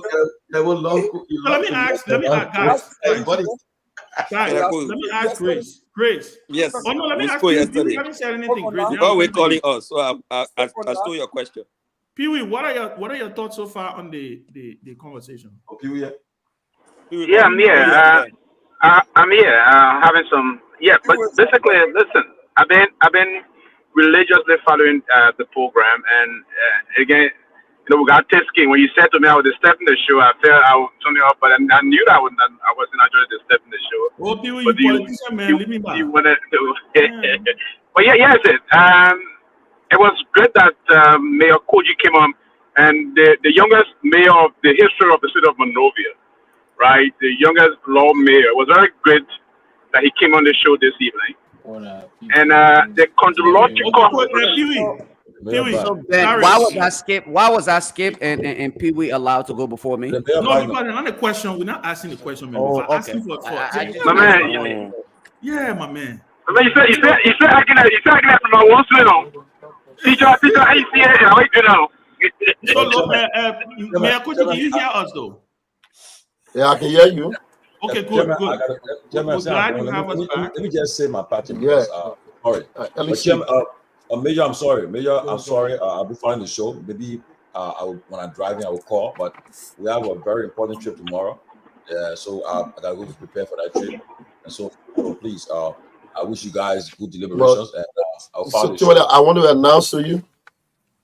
Yeah. That the station being jammed as I speak to you. Yeah, we did. To the EDC, not only that the EDC went off, so the operator is telling me that the station is being heavily jammed. Wow, I never believe we will ever get back to the deal. You know, one thing, all these things happen. They come out in the people report. If they see them right, But again, I mean, I'm just saying, parties, the CDC and the United Parties. So they are using their private generation. The generator that what they're using now. Okay, so let's get to Toga. I'll see you again. Toga, go ahead. Yes. So I think that Lofa putting the stuff up, man. Lofa, you want to put it up now? No, not Lofa. That was the studio. Lofa, I don't know if Lofa can do it, but I mean, I don't know if he can do it now because the studio was getting ready to do it when they went off. No, let the guys in studio do it before they say. The just coming back. Let the guys in studio do it so they don't say because Koji is from Lofa County and from Lofa. We're trying to decide. Thank you. This is where I was coming from. Another thing I'm hearing that we okay tonight also on Hot FM. I don't know how true it is, but I saw someone posting that okay is good. Not okay, sorry, but Hot FM is good. So Hot FM is 107.9 in case. So I think people can have 2-3 jamming machines. I don't know whether they have that sophistication, but I doubt that. Now, but then this is a post from Mo Ali. So Toga, just a minute. Check a minute. So we can tell people to switch to what you call Hot FM. 107.92. We are Yeah, so understanding that please do that. 107.9 is also carrying it. And you know, normally the jamming equipment can be placed in cars and just driving close by and they just put it on. So you got to get 2-3 cars to jam 2-3 radio stations. No, you can. I If- know. if- I told that. No, you can do it. Okay, from, y'all move forward, please. but let's go. And- Let's go. Let's go. And also we some outlets in Nima too are also carry us. That I know. So this is a post from September 18, 2018. I'm very concerned about it. It was written by Mo Ali. And this is what he said. That in less than 9 months, the following has happened. That you, Jefferson Kochi, at the time, had bought a house valued $250,000. He came back to Liberian dollar and said it was 38,750,000. I don't want to name the other people because they're not on the show tonight to defend themselves, McGill and other people. But it is my understanding that this property is the one that is located on 19th Street. 19th Street in Single. But I was following, because normally I listen to the repeat of the show with Stanton. And I was following I think yesterday, 2 days ago edition, where he was saying you have also been evicted from that same property. So how do you just oppose it to? Is it true that you own it? Were you renting it? Who owns it? You see, that's the same situation we were just trying to lay emphasis on. These are the trump of lies for 2018. I took office February 16, 2018. Unfortunately for me, June 16, the African child. On the African child, I had a very terrible accident that I almost lost my life. And up to now, that car never got fixed. And not only that I never got fixed, my entire 6 years in government, there was no budgetary line to purchase a single car for me as a mayor. I did not do it. The records are there. You can go and verify that. And that car, I met it as a mayor. When I had an accident and it never got repaired, I never ever. What I did as a mayor, I was using a jack pickups. That's what I was doing here. But nobody cared to see that.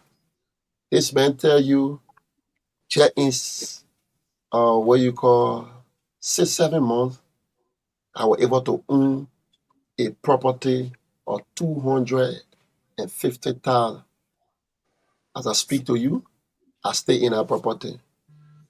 God can work. So they send the gated property to me through propaganda. I'm there. And that's why my settle clean. That if for me to so I own the property, say I bought the property. Because since they published that, since I've been gas collector, nobody clean that the property for them. I only got to know when somebody became vice president and they say I should leave the property. And that's why I said, I have nowhere to go. How can I leave a place that I bought 250,000? I'm still there. So if that will answer your question, I'm still at the place. And there will be more Trump online. And I'm happy today that Mo Ali, someone will not say this. Mo Ali today, he's a public official. And he said in a space, if what he did with a right conscience, and these are people, and that's why sometimes people get very disappointed in helping people. Mr. Ali and myself were constantly in touch. It was not my business to say public. It was my nature. We grew up in a place where we were taught to take care of our friends. They don't have to agree with us. But as a human sense, our sense of magnanimity and humanity led us to treat them very kindly. And I can see a lot of them today in major government officials. The city hall was a place for them. Every night we were meeting, we were interacting. But it's not for me to say public. Each and every one of them will be served in accordance with their clear conscience. Another question which we just tie into two. What's the status of the CDC's headquarters? Are you people also being evicted on that? And then just lastly, to just tie in, it's good that you mentioned the issue of Stanton Witherspoon's son that you said is in Poland, and he's back in the ghetto. Now, it is my understanding that it's the same CDC's government that arranged a visa for Stanton's son to go to study, not just to go study, but they had to give him a special visa, like a government event that he had to go to because he had a very good relationship with people in the government, that they gave him a specialized visa to go to a government function, which was actually intended for school. How much do you know about this? Because the CDC must have played a lot of role in the transformative aspect of Stanton's son. How did this relationship get sour? Well, you see, no matter how long there's a kissy parable. They say, no matter how long the crocodile stay under the water, it doesn't change its nature. Let me say to you that what I can say to that, it was a program that Mr. Stanton Witherspoon asked a very good friend and senior government official back then, because his son was in a rehab and his son was being badly deteriorating on the usage of drugs. And it happened to be his first son. So he thought the fact that he could not take his son to America, he would want to use that occasion, and then his son can be fully rehabilitated. But unfortunately for him, that program, he was successful. He went to he got a visa, he got the government passport. We were subsequently displayed that, and he went. There was no program. It was just a means to help him rehabilitate his son. But his son have gotten deteriorated, perhaps more than ever before. And in Poland, I went to Warsaw. Marijuana is legalized, so I don't think it happened. So the other young man who was on our same trip, he's doing pretty well. He's doing pretty well. He's in school, and he making use of that. And I got no intention to mention him. And I think that way it is. And nobody should be offended what Jefferson Koji is doing. We must begin to confront these kind of elements in our society head on. And never should we give him a macro inch to continue to hurt our society. So Toga, I will subsequently, I'm trying to gather the document and I will put it out there and so people can get to know. So the issue about the issue of the party headquarters, the two, the CDC obtained a place in 2004. In 2009, it was a family confusion. We exited the premises. Fortunately for us, when the family dispute settled, we returned 2011. This time again, when we won the election, there was a confusion between the family members. The CDC always opted to purchase the primacy. But we could not have done that when there always been a family dispute among them. So what did we do? When we were in government, we dealt with the both family concomitantly. Unfortunately for us, when we unity party, they did similar thing in 2009. So now again, Mr. Barker believed he can erase the CDC. So he tried to engage into into a shenanigan to see that the CDC can be evicted. All we have said to the landlord, if you want to be a landlord, we treat you as such. If you allow yourself to be political, obviously we are a political institution. We engage you politically. But the Unity Party, along with Mr. Boaka, they need to get there very clear that the CDC cannot be erased. And the CDC is not an infrastructure. The CDC is an idea. It's a philosophy. It lives with the people. And the CDC is prepared and partisan. There's no need to panic. The CDC is in full control. And the CDC has no intention to vacate the premises of the party headquarters. It is a dead on arrival venture by Mr. Boaka. He will not succeed. And the CDC is adequately prepared in any form and manner. And the other issue about our party headquarters that we were trying to raise when Ben talked about, Nelson Freeman, in 2011, he was the guy that was being prevented by the United Nations forces for killing one of our partisans. What the Boaka did, Boaka rewarded him and made him chief of operation. And he goes around saying to people that the CDC, he will be able to move on the CDC. But he needs to be told tonight that the CDC is also prepared. And you think that the position of 102, you need to know that when men before you, we saw the legs of A.B. Coman, he knows the CDC history. And you're not even close to that. Very soon you will be history. Thank you so kindly. Thank you. Lofa Julius, please. Coach Issa. Other thing? All right.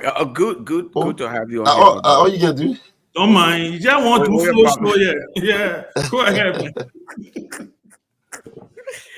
Koji, good to have you on here, my brother. I listened to you lengthily narrated a whole lot of things that happened.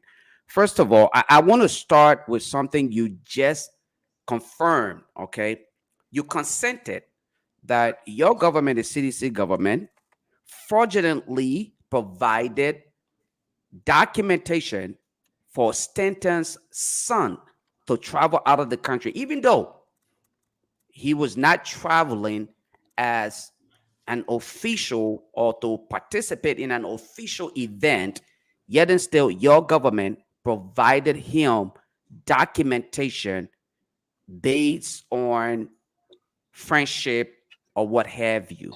You just confirmed that and you consented to that action on your part. Is that correct? Well, Julius, Mm-hmm. you see, it is a difficult thing when you take state power. It's easy to say you're going to govern with all your partisans, unless you are very, very foolhardy. There's a difference between opposition and governance. Governance bring together different set of people, professionals, different background. So some of all we were with the ideological understanding of our party, and we saw things differently, we were also struggling internally. And that's why we feel that the revolution has some gap. It has challenges. Because people who came on board never understood the ideological essence of the people's revolution. So we can proudly say we admit to some of those skimmages and some of those people who slipped through the crack. Okay, And great. that So I come here, I would say, and that's why some of us saw were quick to recognize this guy and we disassociate ourselves. But we could not have done it for everybody. mhm. Everybody, some people are well placed and they have their own way to relate. If we were at his pace, we could have resisted him. We want to say we learn our lesson well. If the Liberian people ever given an opportunity, we can certainly say to you with affirmative, it will not be business as usual. The CDC will do things certainly differently. If you want to say we are guilty of that, I want to honestly say to you, those are some of the excesses that we suffer today. Thank you. Thank you. I'm glad that you accepted, the fact that that was a mistake. And as an institution in government, we don't expect any government institution or to be free of faults. So I'm glad that you acknowledge that hey, there was mistake, and hopefully the current government will not repeat that. But my next question to you is I'm going to try to quote two statements that you made while you served in government. And I want you to hopefully make some clarity about this statement. The first one said, we will protect our own with our sweat and blood. That was after Darius DeLong's election. The second statement you said or the second statement that you made, you said, I was not born or I did not sign any contract with poverty. You made that statement. Considering our country, with everything that is going on, with young people, being victim of circumstances, whether it has to do with education, and the most recent one that had to do with Charlotte, who life again today we cannot account for, and probably there may not be justice for her. I want you to just retrospect a little bit. Think about those statements.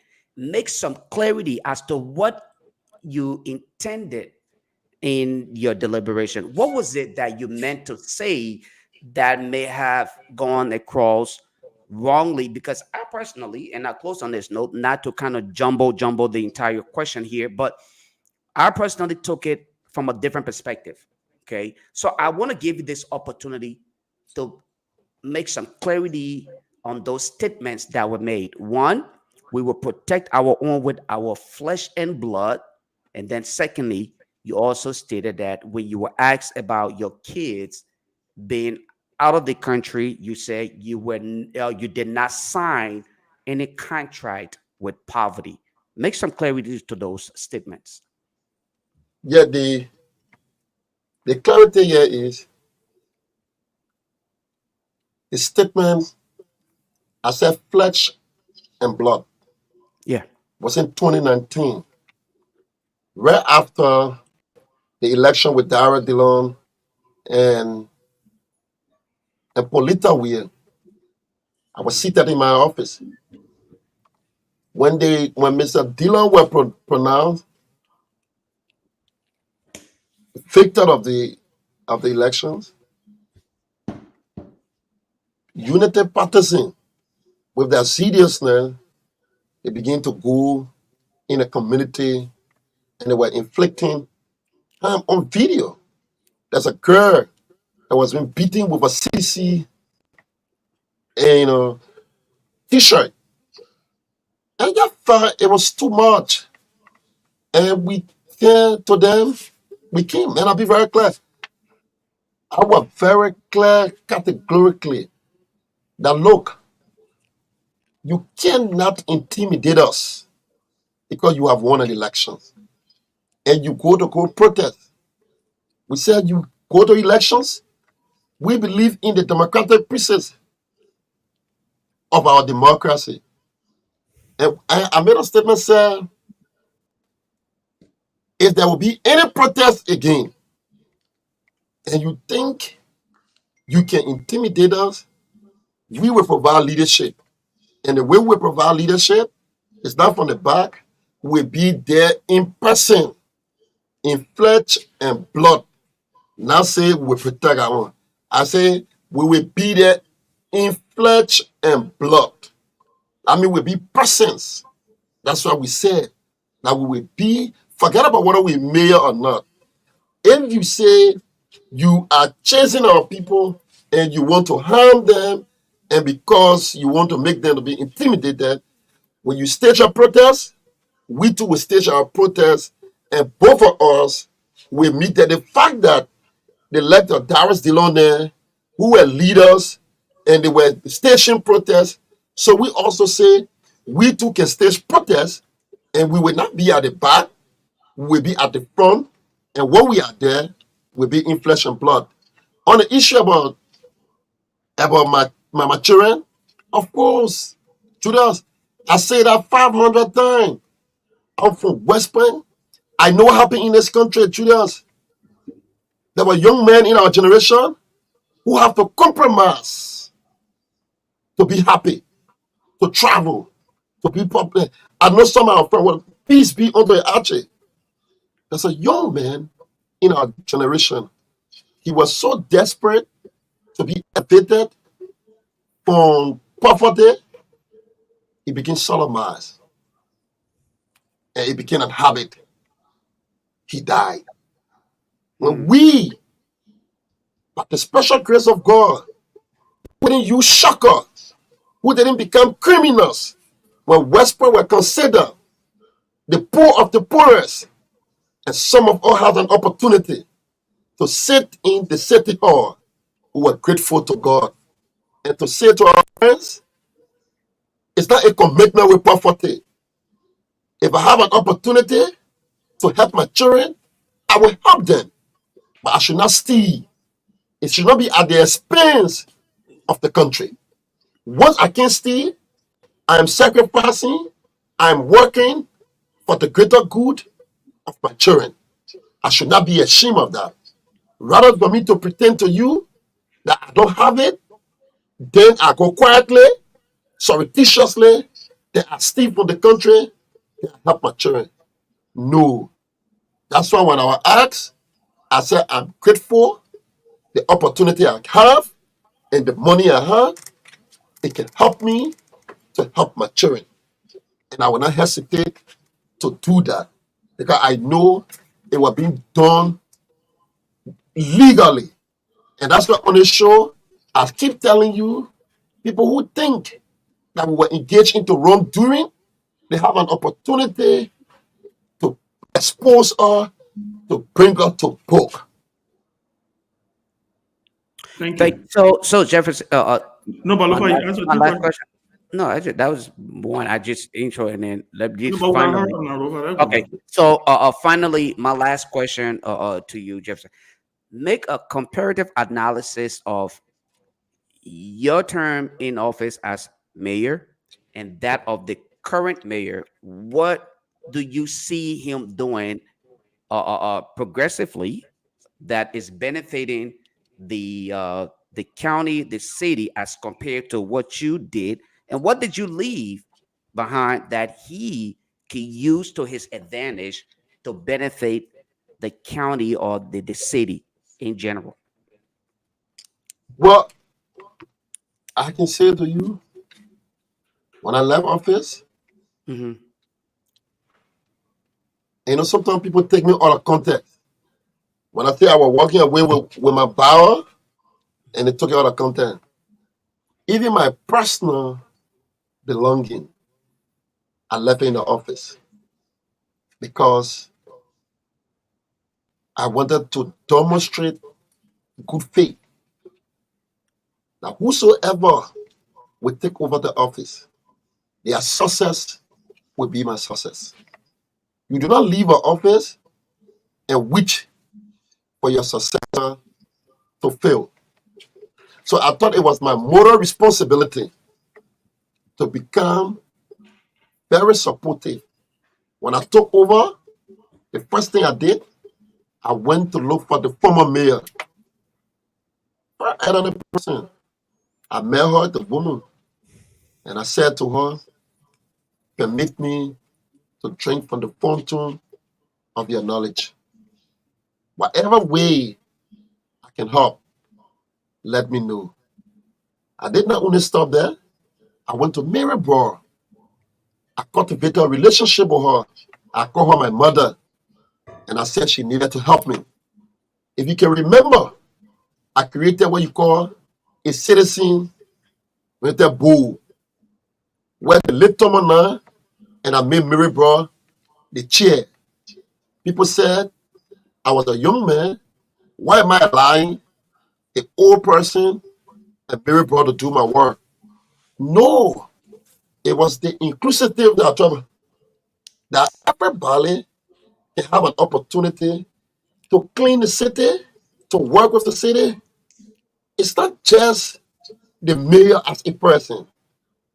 It should be a collective venture where that vision can be collectively supported. That was my thinking. I met the city hall with 2 dilapidated trucks. I left it with 15 trucks. There are, well, I can send a list of things. I created a TV, online TV for communication, a youth service department, because I wanted the young people and I wanted the women to participate in the governance of the city. My own challenge of the mayor now, all my public appearances, when people ask me, I say to them, the city is a very complicated, challenging office.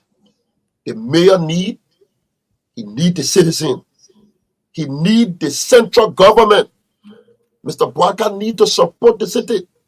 To clean the city, it requires money. You must give the city money so that it is not like other city. In Monrovia, about 60% what is collected is in a consolidated form. So the city cannot generate its money to clean and run the affairs. What is happening? Like get the solid waste, very minute. You got to have donor intervention. When that is not happening, the city will be very squeezed in a corner. My only disappointment with the mayor, for he, as a mayor, to even take a decision that is anti-decentralization. The issue of a mayor is to decentralize the responsibility. How can you take an instruction for a civil servant director to dismiss the city employee? I was very upset with him. And I thought he was going against the fundamental essence of which the city is in existence for. See the act. The city has autonomy. It has their own autonomous. So it must be respected. To go and dismiss people in a fashion and manner, I got seriously upset by him. There are even ways you can do. How can you work and say you are dismissing people on the basis of the freedom of speech and the president? That was totally uncouth. You can't do that. And the mayor, I made my disposition very clear. The people who know him reached out to me, and I said I have nothing personal against him. I'm here to support him. The former mayor was there. In fact, I paid her after she left. When she came to me, there were things left behind. I did that. So I thought that the mayor would say the first thing he would do, let me see the person who occupied the office. But apparently, because of the politics, I don't blame him for him to reach out to Jefferson Koji. Apparently, he would lost a job. I went over there. I can tell you, procurement, accounting, HR, everybody I met there left there at their respective jobs. And they were not supporters of the CDC. But I was not interested in that. I was interested in their expertise and how can we advance the city. The records are there. It is indeed undisputable. I changed 7 policies, random policies for that place to ensure that yes, indeed we have a system. I was not decrying. I was not having press conferences. Oh, this were not possible. The only thing I was dealing with, I was solving the issues that were confronting the city. I was telling people that the challenges of the city was not because of Jefferson Koji. The facts are there. See what the city is today. But the irony is, the yesterday people, they're not talking. It's not only because Koji is not there. So I will feel, apparently because I came from West Point, or apparently my name is Tamba, or apparently I'm not part of a society that people consider us to be. So that is a real issue. Thank you.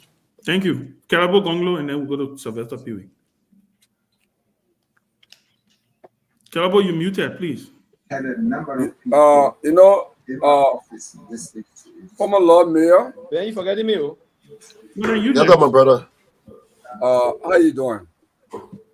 To God be the glory. I listened to you. I sat here keenly and listened to you. And being knowledgeable of the history of Liberia, the history of exclusion and exploitation, I look at you and say, this guy, like many other victims in the country, is a victim of the very vicious system, political system in Liberia. But the nation is here. Peewee, mute yourself. Peewee, mute yourself, please. What? Mute yourself. You hearing noise from me? Mm-hmm. We have heard you. I think Liberia has heard you tonight, and they are hearing you. You know, because we have short time, there are things I wanted to say, but I can't say it because I have just, very small time to ask you a question. Toga asked a question, and you answered, but you didn't give much detail. And for the record, I will help you so you can be very vivid. You said vice president. But vice president got name. So let me help you. I can without doubt say that the house that Mo Ali wrote that it worth $250,000 is a house purchased by Jeremiah Kuhn. Is that true? Sure, yes. Yeah. All right. Because I have video recording here. Lofa, you gotta mute yourself. Every time you move your mic, we get a feedback. Yeah. I have an audio recording that I did from someone close to the vice president on his role in the $16 billion, the so-called $16 billion, missing $16 billion, and how much property he acquired. But it's a different story for a different day. So I will leave that. But in your response to Toga also, I think you left out some issues. You were able to, you were free to disclose Stanton Witherspoon's name, but not willing to disclose how much money you guys are giving Mo Ali. And I think that's a double standard. Mo Ali, from different sources, multiple sources around CDC official, Mohadi was living on the largest of CDC government official. At the same time, coming publicly and condemning you. And you guys condone such a hypocritical attitude. Thank you, Kellybo. I don't need your comment on that. That's my view. I want to leave it to let it go up because I don't want Ben to see you have asked 2 questions. So I'll leave that out. Yeah. But even though you got your point across. Yeah, I want to report my point because I have limited time. The other issue I want to dwell on is I have a lot of things to say. I sat here, I wrote No, I can't maybe let me just say something. Yeah, thank you, people. Right? permission of Ben. Yeah. Go ahead. I can't. Let me say this to you. You going This to 5 minutes. This is a political marathon. We take it one step at a time. Watching them. So when you come, you put it out. Today's Stanton is the guy we're parading with. Don't worry. We have a lot of them here. We're watching them. Very soon, systematically, you will be very excited when we decide to peel them out. There will be no stone left unturned. All right. So I'm coming with the most difficult thing. And as a sidetrack. Is there a question, Kelabo? It's a question. Okay, I just want to make sure. Kelabo just looking for what would be my man. I'm breaking you, Kelabo looking for. You don't see the man? It is breaking you the man want to net. It is widespread speculations in Liberia that key missions, and I can name some of them here, that Dr. Thomas Fowler, Senator Sir Joseph, Ellen Snow, Prince Moy, they are working in a coalition bidding for 2029 around Jeremiah Cohn. You are the Secretary General of the CDC, and I believe that you have bigger ears to hear rumors. You can choose to comment on that. You can choose not to comment on that. No, that's a very sensitive question. So, my question is, what is your reaction to such speculations? What do you say about it? And I will end on this if Ben permits me. What is it permits me? Well, man, go ahead, man. I will end on this. Yeah, man. My last comment is the CDC and the Unity Party, and this is my view, have had opportunity to lead Liberia. For the past 20 years, it has been CDC and Unity Party. And I'm arguing now that Liberia is in a dire need of everything that human existence requires, all because of the leadership CDC and the Unity Party have provided Liberia. It's time for CDC and Unity Party to step aside in 2029. Let them rally around other Liberians to provide leadership. Because in my view, I have come to the conclusion now that the Unity Party is Corruption King Kong, and the baby Corruption King Kong is also CDC. What do you say? Okay, let me. Question. Thank you. Let me deal with the first one, then I will come to the last one. Well, I can speak with certainty. Thomas Fowler, Deputy Speaker Thomas Fowler, and Senator Sir Joseph remain staunch citizens, and they are participating in all of our activities. But again, it is politics. You can have, like the CDC chairpersons in 2011, after the elections, we did not believe they deflected. A lot of them happened to us. The legs of Bangaliko, the legs of Jake Kabakoli, the legs of his name will come. So a lot of them.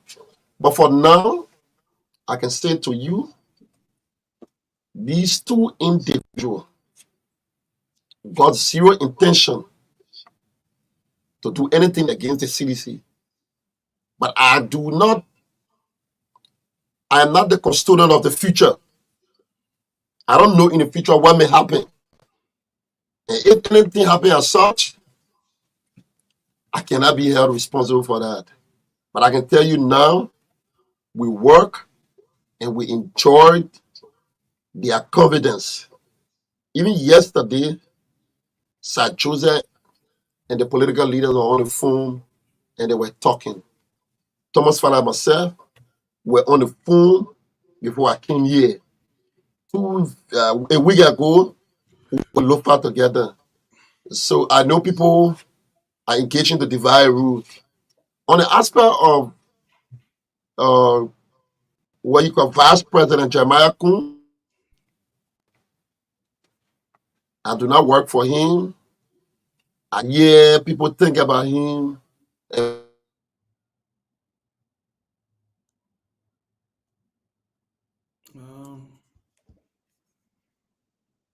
Hopefully the internet. My question is jamming the station. They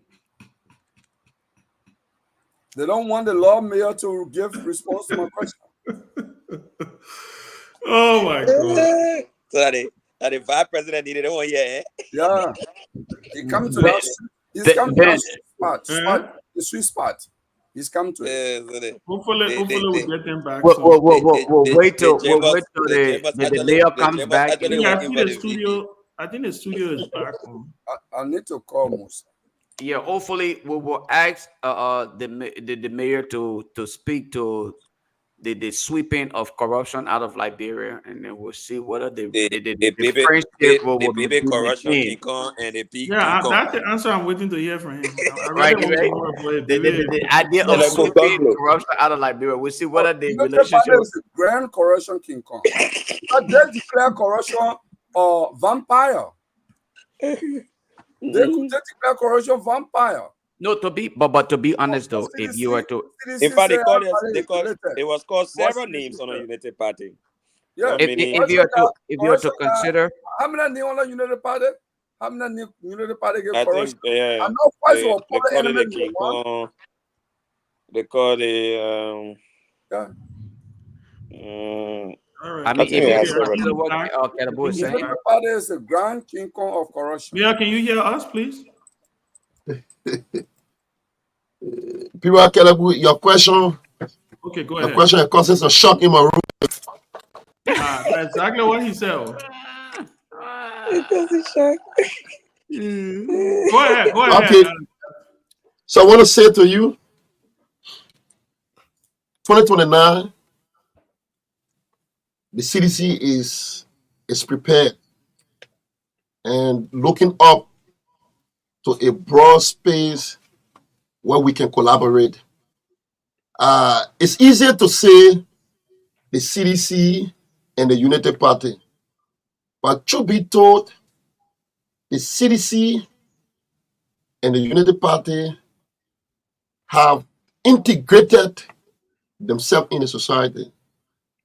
So I want to say to you, it's fair enough for people like you who believe that you can make some changes, but let us collaborate. Any attempt not to be honest, it will be suicidal. The CDC is open to working with you, and that's why we say the CDC is open up to even the presidency. The CDC is an open institution. We want everybody to come with different ideas. We love this country. And not because we have to say it's been demonstrated.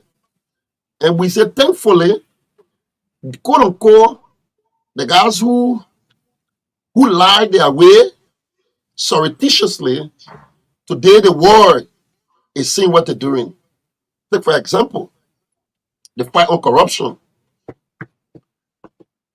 You can clearly see what is being obtaining.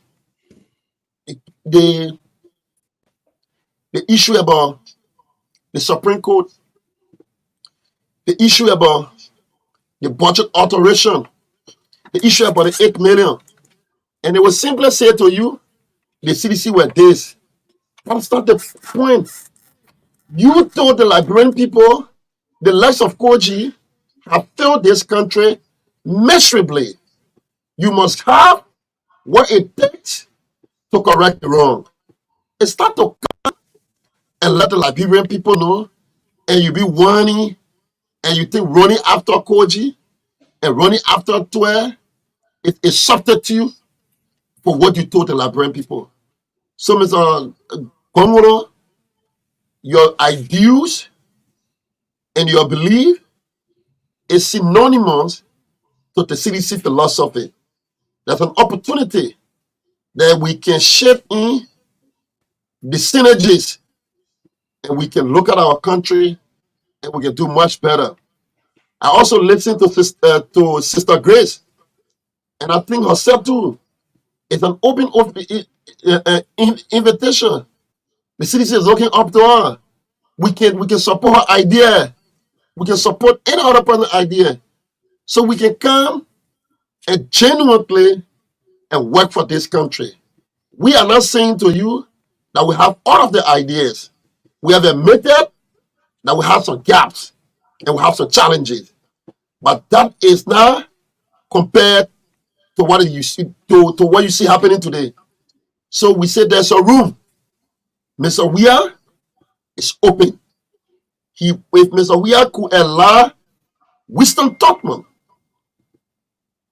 to run 2011, that can tell you to what extent Mr. Weir is open when it comes to Liberia. And that's the reason people felt that Mr. Weir is weak because he surrounded the country. No, he's not. He's not weak. What is happening? His love for this country is not desperation. It's an opportunity. And once the Liberian people say, and that opportunity no longer avail itself, he will humbly give that opportunity to another person. So it's not to say CDC and the Unity Party should stay away. Love is not transferable. I don't want to call that mean. Whether you come here, you have to see who has the appeal of the people. We can work with you. We can easily usher you. And that's why I like the late Gabriel Bacchus Matthew. He said to us, the touch is not in our hand. It's in the hand of Joshua. We must be respecter of the people quest. And that was the reason he joined the CDC, to help make the CDC better. So the CDC is open to progressive forces, to all forces that is willing to mash up the forces for the good of our country. Thank you. Thank you, Mayor. So let's go to Sylvester Peewee. After Sylvester Peewee, we'll let Grace. Grace has one question. We'll give her the difference to ask her one question, and then we'll open the phone line for people to be able to call in so we can excuse from, so we can take the mayor can take his leave. Go ahead, Sylvester Peewee. You just have 1 minute, Yeah, thank you. A wonderful good evening to you, Mayor Koji from Monrovia. I'd love to take some time, and I listened to you very religiously. And I thought you were very systematic and very thoughtful as to how you came in this evening. Some of the achievement, basically, I would love to recount as I sat also in Monrovia and witness, because we noticed here that you didn't get support as the city of Monrovia from the World Bank, as Mary Broad did at the time. There was millions of dollars pouring into the city of Monrovia, but yet there was a tremendous impact to the city of New York. There was this American billionaire that also pumped some money to the city of Monrovia at the time. Madam Broad was the mayor there at the time. But when you came in, there was absolutely no support coming to the city, but you operated just on the support coming from the government consolidated account. And I thought that was a very good job you did for the city of Monrovia. The Wentown Center, there was a time when the transformation of that center, where it did before that center, and it was a conduit. So how people got different kind of diseases, but your administration, there was a very perfect way you guys handled the waste management system at the Wentown's point there. That was also great. And one of the things I noticed, Mayor Cody, during the time, young people of the CDC, and there was a caution posted to you, but that didn't help try to catalog most of those things. That you guys build a vocational and technical center at the headquarters of the CDC to train young people that were craving for this institution. And I thought that was a very great move by the party about training young people and putting them into. And the president's vision for those things were very great. And also most of those TVET programs that the government introduced via the Ministry of Youth and Sport here, ensuring that young people from different sides of those slum communities, West Point, where you grew up, Nuku Time and other slum community people, if it came from the 15th political subdivision and benefited from those TVET programs. I'm a witness to those kind of things. I thought you guys lifted more young people. They are not rich today, but change their mindset, change their perspective as to where they came from. They were just in the slum community, but now they are folks that can even do some plumbing job, do other technical vocational job that today they can use that to move forward. I thought that was a very great move. And we all appreciate the president for the role he played and your role you play as a mayor of the great city of Monrovia. Now, here's my question to you, Mayor. My process to you, and again, before the question quickly, one of the reasons why I thought you got sanctioned, and it was due to this too much of counterproductive action on the part of counterproductive elements of our country, negative propaganda oozing from across, both people in the diaspora, people from the country. And one of my London professor told me before, he said, Pee-wee, lies told made on time with no rebuttal.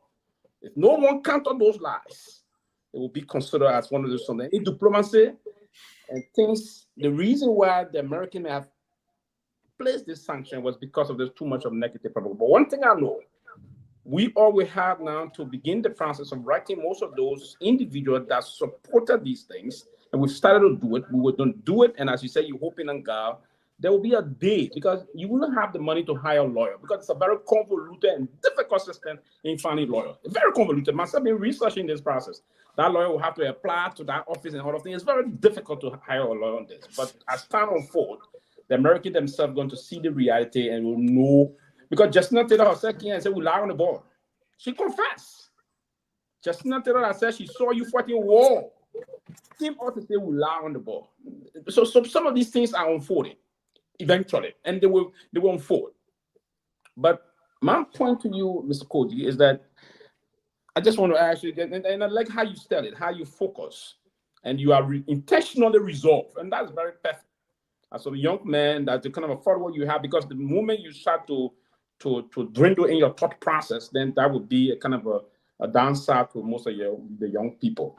What mechanism, my question to you now, what mechanism are you putting in place for those thousands of young people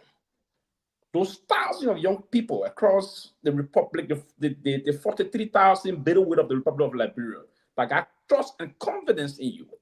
What mechanism are you putting in to allow them to now, because they are frustrated. Most of them I spoke to before, they're down in terms of this issue that happened to you. But what lessons are you trying to push to them to show them that you're still going to be around, you're going nowhere, and you're going to be the champion for them, and you'll be the hero that will lead the way forward for them? What kind of a mechanism are you trying to put in place now moving forward? The new progressive. See, I'm getting hot now. But you still have given me a hard time. You know, I know. My first question, my last question, then I close. My last question will be very brief. Well, thank you. I think you said it rightly. I am sincerely honored by your kind compliments. We are working assiduously. We chose to work in the back. And the group of people we're working with, we have explicit confidence in their thought process.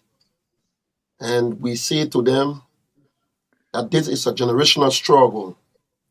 And the way that our friends are governing has sharpened the contradiction so easily for us.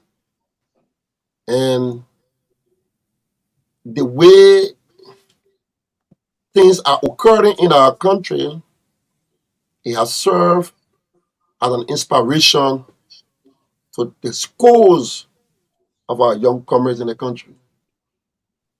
But again, through being told, we too got to recalibrate in different ways and to shape our approaches to issues.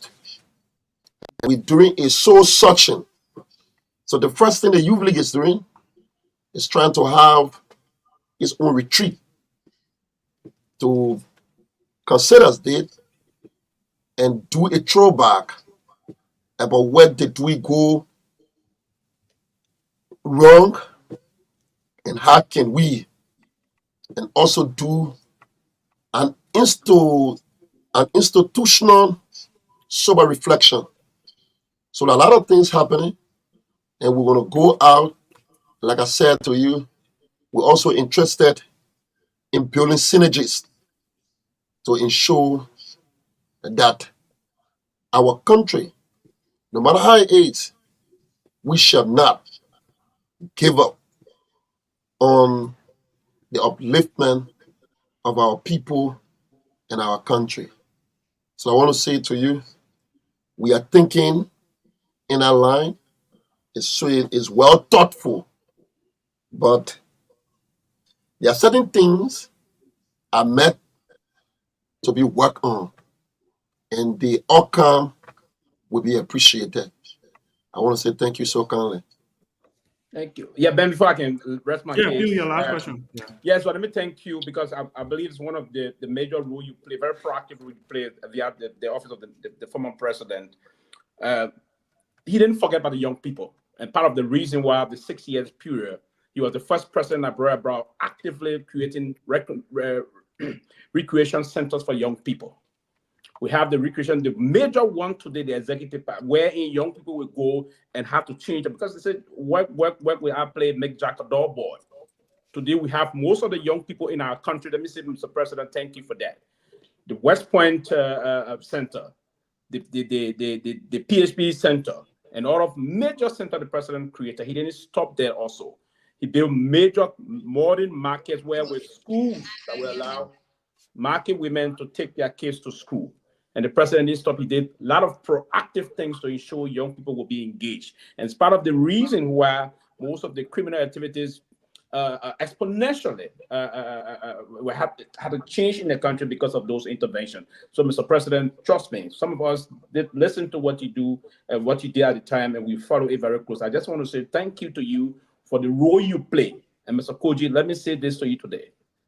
The level of unnecessary barrage or attack that came to you at the time, we would not have to construct all of those things to ensure that we move and deflect all of the unnecessary things moving forward. We cannot sit now and allow, because too much of kind level of doing things sometimes allow those things to unfold in the society. We will now have to be very steadfast here. And I will ask you to engage. It's good that you say you engage in the partners. Continue to engage, in particular the United States government. Engage them. All are going to engage them on your behalf. You are a very innocent young man.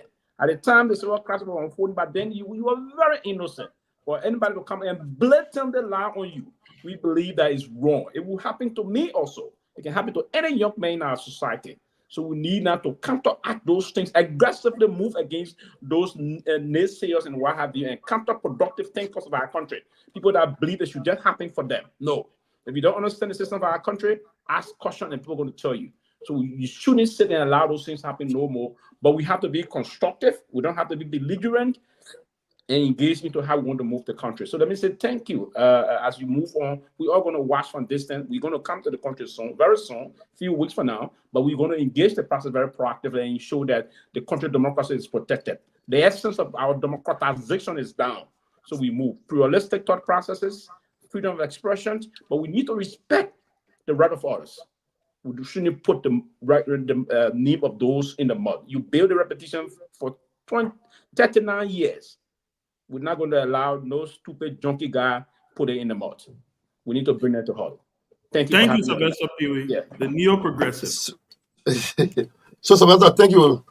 Let us know sooner, so we can, because you are an ideologue of our movement, so we can speak to the cadres, so we can be at the airport to receive you. You're not going to receive me too?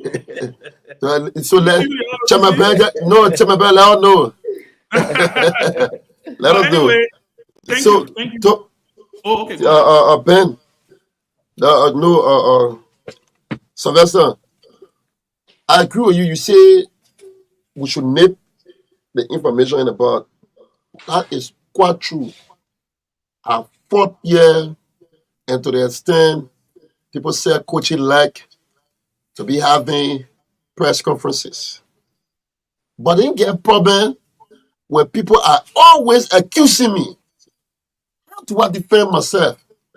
The only difference is they have trying to hide places. But we fought. We did what we could do as an individual. So we can beat ourselves. We don't beat ourselves. What happened?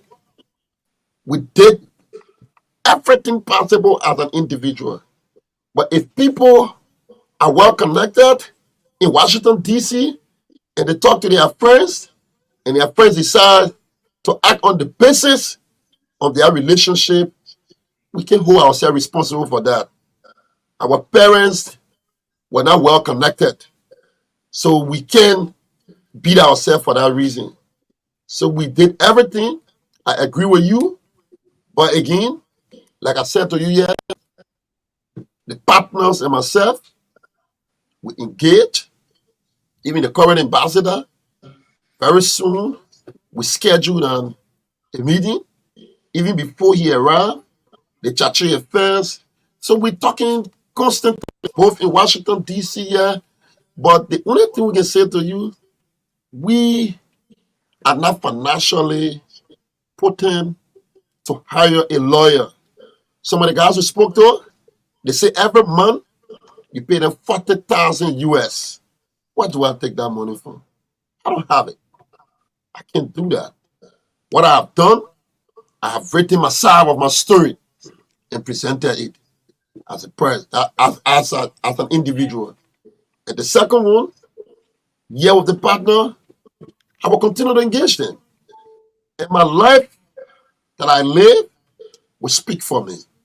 One thing that I know fully well, that everything that was said about me is false and misleading.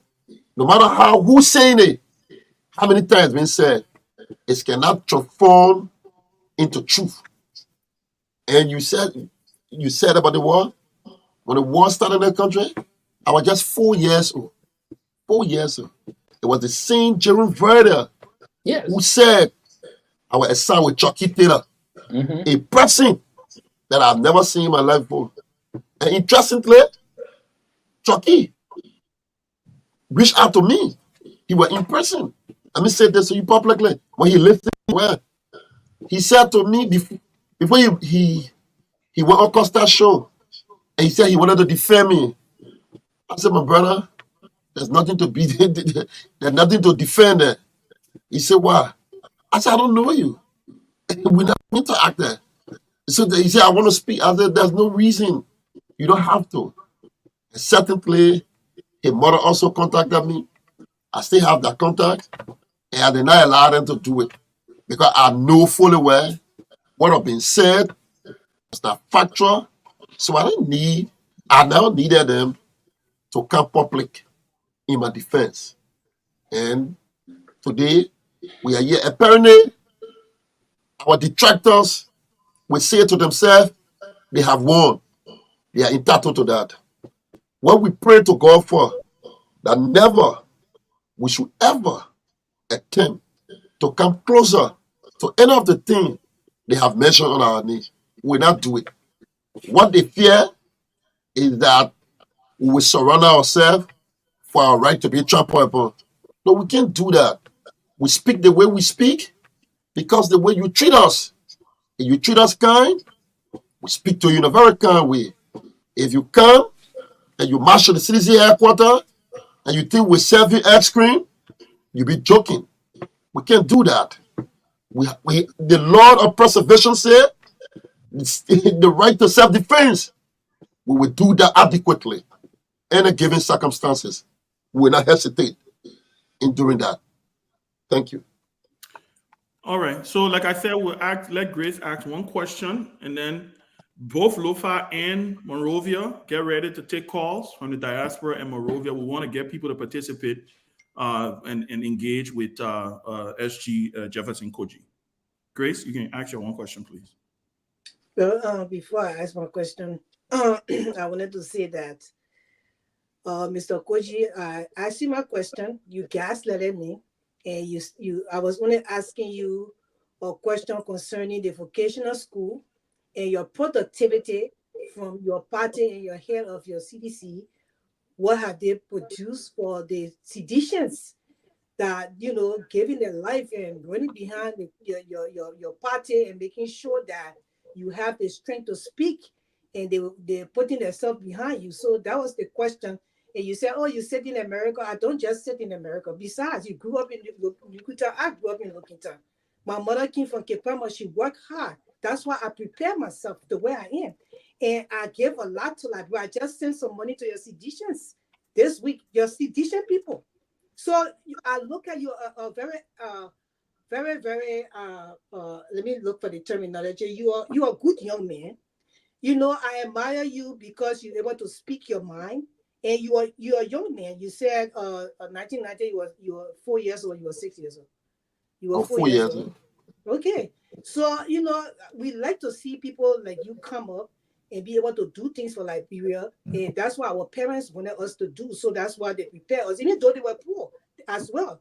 But they did not just sit in their corner and say, "I'm poor, so my children go there." They worked hard, and that's why we are here today. So I was not trying to say anything like negative. I just want to know what you guys have put in place for the majority of the young children that follow you and believe in your party. You see, so that's why we're asking. Now, my question to you is, you said that you were accused for the property, Jeremiah Kun property, that you own that property. Now you have a voice. Did you ever come online to tell the people that this property was not yours, or you were waiting for Jeremiah Kun to say that? And if you didn't do that, why did you not do that?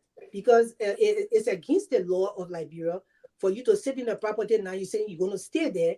It's against the law. So if Jeremiah Kun goes to court and want to take you and the people tell you to leave that property, will you have problem leaving that property? Will you be against the law? Are you going to incite your people again to attack authorities? So, Sister Grace, I don't know how I came across, but I want to say to you, I do not easily get annoyed. It's just that sometimes people interpret the way I sound and how I sound. Let you ask, well, we are speaking for all of us. You are a Guar, I'm a Koji. I'm just trying to highlight the way Big Brother Gongolo said. Our country has a history that is repleted with divisiveness, with class system. So sometimes when the way we've been paranoid about the way people treat us and think that we don't deserve. When you ask me, I would just try to comment. Not you as a person, but many other persons who think that people that Koji are in a space to misuse and abuse people who believe in them. Sadly, not that the case. The CDC philosophy, like Sylvester was just saying to you, when we took over this country, in fact, it is because our liberalism and our passion and policy driven to uplift young people. Our people were very offended to the extent we use our party headquarters to give skills to young people while we're in government. The same time, we're using government structures to empower them, to build their capacity. Even me, when I sat to City Hall, I built people capacity. I trained over 45 young persons. I sent people to Spain. I sent people to Cyprus. I sent people to Rwanda. And I even Ghana and brought people even here and built their capacity. That's how. So God, that's the reason why people found so much faith in us. If we didn't care for them, they would not be after us. They would not be appreciating us. They do not follow us because they are low-thinking people, but because they understand that we care for them. So when you ask me, I just thought it was an opportunity. Maybe you saw it, but trust me, Sister Gray, I'm interested in you. Something about you that I like. We know what I like about you. The fact that you supported Moruba. I mean, love for your courage. I like courageous people. You didn't care about how many person, but you have set principles and value about him, and you said, this man is a candidate. It is that daring courage. That's what I love about you. So if you ever saw it, that it was something personal, I want to say to you, I would never do that to you. That is not my intention. I appreciate you, and that's why I extended an olive branch, an invitation with the CDC, that whatsoever you want to contribute to our institution, the CDC will be open. And let me say thank you. Like you said, you're in America, but you are impacting and you are assisting other people here. It is the best thing to do. You see, in our country, this mentality of stereotyping people in both ways. People think when they hear people on our side, they don't deserve to work here. People think on our side, people here, they're not intelligent enough. I don't think that's the way it should be. We should learn to coexist. We should learn to accept each other. So I want to say to you, the issue about the horse, I've spoken about it. Times the odd number. Even when I went to London, I was quizzed by BBC. When you go online, I said it was false, it was misleading. I never purchased no house. Even today, Sister Grace, I challenge on this video. Let anybody show one property in Morovia owned by Jefferson Koji. I was just falsely gaslighted. They cannot show the property. They can't show bank account. Where do I have the money? In America? In Liberia? Gotta come and show it. No property. What we did when we were mayor, we were very excited. I went Lofa County in my village. That's the first I chose to build a house. I did not even complete that house. I built a radio station in Funjama because we were excited. We are village children. When we turned out to be in Morovia, we thought to go back Foya, go back Funjama, because that is where we believe when every other thing is over in Morovia, we came to see greener pasture. It's Lofa County, we will end up. And that's why the opportunity we have, we took it back home. No ballet can tell you, yeah, you can show 1 billion that Koji purchased. But today, nobody is prepared to say, well, all the things they say about Koji. One, Koji was a murderer. Koji was a criminal. You have the state provide the facts. Where the family, where are the victims? And the thing that's so painful, when Justina Taylor said that I did that to her, today she in America. Nobody again is prepared to say where are the facts. Look at the legal. It's just simple. The only thing that draw Kochi to it, Jerome Verder, he woke up one evening, he narrated his story. And I bring Koji accepted it. He said Koji is responsible. He said, how Koji? Because people here call Koji name, call Koji name. He said Koji is the one who is responsible for it. Today, when we're doing the investigation, Jerome Verder nowhere to be found. Today, Joseph Boakai is president. I want to encourage Mr. Boakai because he went to us. Let them open the case, let them investigate, and the simplest thing they can do, they get the lie detector in America. Let it come, put it past somebody, let it be part of the investigation so that we can be able to critically look into that and help discover the murderer. I want to say thank you, Grace, and please do not take my response out of context. It's not in my DNA. I will not come here to make you feel somehow.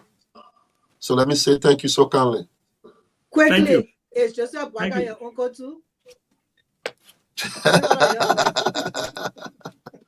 Thank you. Joseph Boakai is a kissy man. I'm kissy. So he's your uncle. No. So we all kissy. No, I'm Jefferson. I'm Jeff's uncle. So it's not. I'm not by his age. My age, only uncle. He's a father. So not yet only. But if you want to go through our tradition, he can be my uncle. I'm kissy. He kissy. So Julius, we serve our uncle for Julius. The legs of the Pandi, the Loma, Mende, Pele, I thought I was your uncle. So we will serve as uncle. So as his age, he's a father figure. But you want to ask me, do I support the way he's governed the country? Certainly no. He's not doing actually well. And we can state that clearly. Yeah, without hesitation. I agree. If I agree with you on anything else, I agree with you on that. Thank you. Well, listen, this was a fascinating conversation. I want to say thank you to the mayor, Mayor Koji. Listen, we're going to open the phone lines, Monrovia first, then we will open the phone lines with Lofa and the diaspora. We want folks to get involved, call, let him answer the questions. I just want to thank you, my friend. We come a long way. I understand that, you are a great guy. A lot of people misunderstand you. And I tell people all the time, Tomalin was right. The day they announced your sanctions, I felt really bad because I felt that, here is a young man who, a lot of potential, a lot of power, a lot of influence, but we can clearly state, like everybody, I think there has been a general consensus on this show that some of the things that were said about you just in the name of, people acquiring power was totally not right. But again, this is what you sign up for. I know you have thick skin. I know you understand the magnitude of what you are involved with. And so studio, let's go ahead and let you open the phone lines, let the people participate, and then we'll also go to Lofa for the US calls. All right, so you can call us on 077-285961. Other numbers for you to call on, be live on the closing argument here tonight. 077-285961. So call us if you are monitoring, be live on Truth 96.1. 077-285961 +231 777-285961. are the numbers for you to call and participate tonight on a closing argument. For those of you monitoring us here in Liberia, 07778 5961. This color, wow, the calls just keep coming in. 07778 5961 are the numbers for you to call and be live tonight on closing argument. Yeah, on Truth 96.1. I know you've been fun in the discussion. We'll go to the line, pick up our first caller. Hello? Hello. Hello? I'm Victor Kijamoyai, a physician speaking from Kizunimosan, the Moravaka Highway. Are you getting me, please? Go ahead. Just go straight to the point, please. Okay, thank you. I just want to tell Chemakoji, thank you very much. Chemakoji, you are a great guy. If you can remember 2017, I was the one that led the party one day on a team that would be fighting to Kizunimosan here. So for us, we are people that don't have hands to do anything, but we monitor the politics of Liberia. The people feel that they can make us unpopular in this country, especially for you guys that can speak for us. But believe me, we stand by your intel. We all die in this country when the age for us to die. We never leave our party and we never agree to that criticism because we know it's not you guys doing. But because they don't want you to speak for we the first, that's why they continue to behave this way. Thank you. Thanks so much for calling. The next caller right there. Go ahead. You are live. Good morning. Yeah, go ahead. You are live. No time. Okay, I want to thank you very much. You love me, and I want to say I very appreciate you for clear elaboration. But I want to know because the whole regime, love me has the power, there was in government, he has strength. Why is it that you couldn't really press that because the people kind of you saw him when I recall when the issue of child was to keep out. I saw you say you're going to take a lawsuit against our council June brother. So I even come out, I saw you put a thing together. I want to really know how to talk about that case. I don't want I never talk about it, I didn't support it at all because I felt that because of the information we were receiving in WhatsApp, you decided only you want to provide you provide now. So I feel like actually when Kazan very accused him, he was right. So when you can't pursue that case, I told you as a benefit, I can't interest in it right now because I very well know he's a lot of this guy and very bring the truth out. I just believe him right now. But I don't know how that case very went on. And the thing I want to know the love right now is it comes to the issue of corruption. They see support of it or where they see against it. Thank you very much. Thanks for calling. Definitely going to respond to you. The next caller right there. Go ahead. You are live. Go ahead. Yeah, thank you. I'm James Lama Kamara, the leader of the Labrador Civil Rights Movement. I'm here to appreciate Honorable George, the Secretary General of the CDC. I am also a former physician, and it's on the basis of listening to some guests and some appreciating Honorable Koji for Honorable Koji in the CDC in this world for people, and that was very remarkable on his crack. But as the way we expect CDC being a grassroots practice, that how the vast majority of young people across the country and having the over the young people, what we expect other government officials, Honorable Koji in that direction in terms of looking up to those folk soldiers who are in the community, ensuring that CDC comes to power. And when we got to power, some of us, our cause were not answered by our officials. They let us down, and we see that not leave the mission because you cannot bring a president or a party to power and just move from behind our party. We remain until we're defeated. This is a time that we have decided to fight on another front. Our support will always be there in the cause of making Liberia a better every one of us. Okay. John Joseph been working together. Thank you very much for the opportunity. You're welcome. I'm seeing Julius. I don't know what Julius want to. Go ahead. You are live. Hello. Go ahead. You are live. Yeah, my name is Yawan Freeman, General Secretary of the Security of Movement, CDC. And he said, thank you so much. We believe in you. We know what you can do. This is a busy one. When people say a whole lot of things about you, we come in defense of you because we know what you can do for we, the young people of CDC. We believe in your leadership and nothing you. He will always protect you. He will be there. He will stay by you in every other thing. Thank you. That's it. Wonderful. Thanks for calling. Like Julius want to Julius, go ahead. Okay. Hello. We're not getting Julius. The next caller. Go ahead, you're live. Yes, sir. Go ahead. Yeah, go ahead, you're live. Okay. Thank you, brother. So my name is Thank you very much. And thank you to your guest, right? But here's the thing. Look, not just now all leaders that people follow, right? People follow a selfless leader, an individual who seeks the interests of the people is the ones that people follow. So when people think in this country that seeing this kind of young people following, the young Koji were really supporting people just think that medicine was playing. Why was that medicine? But because,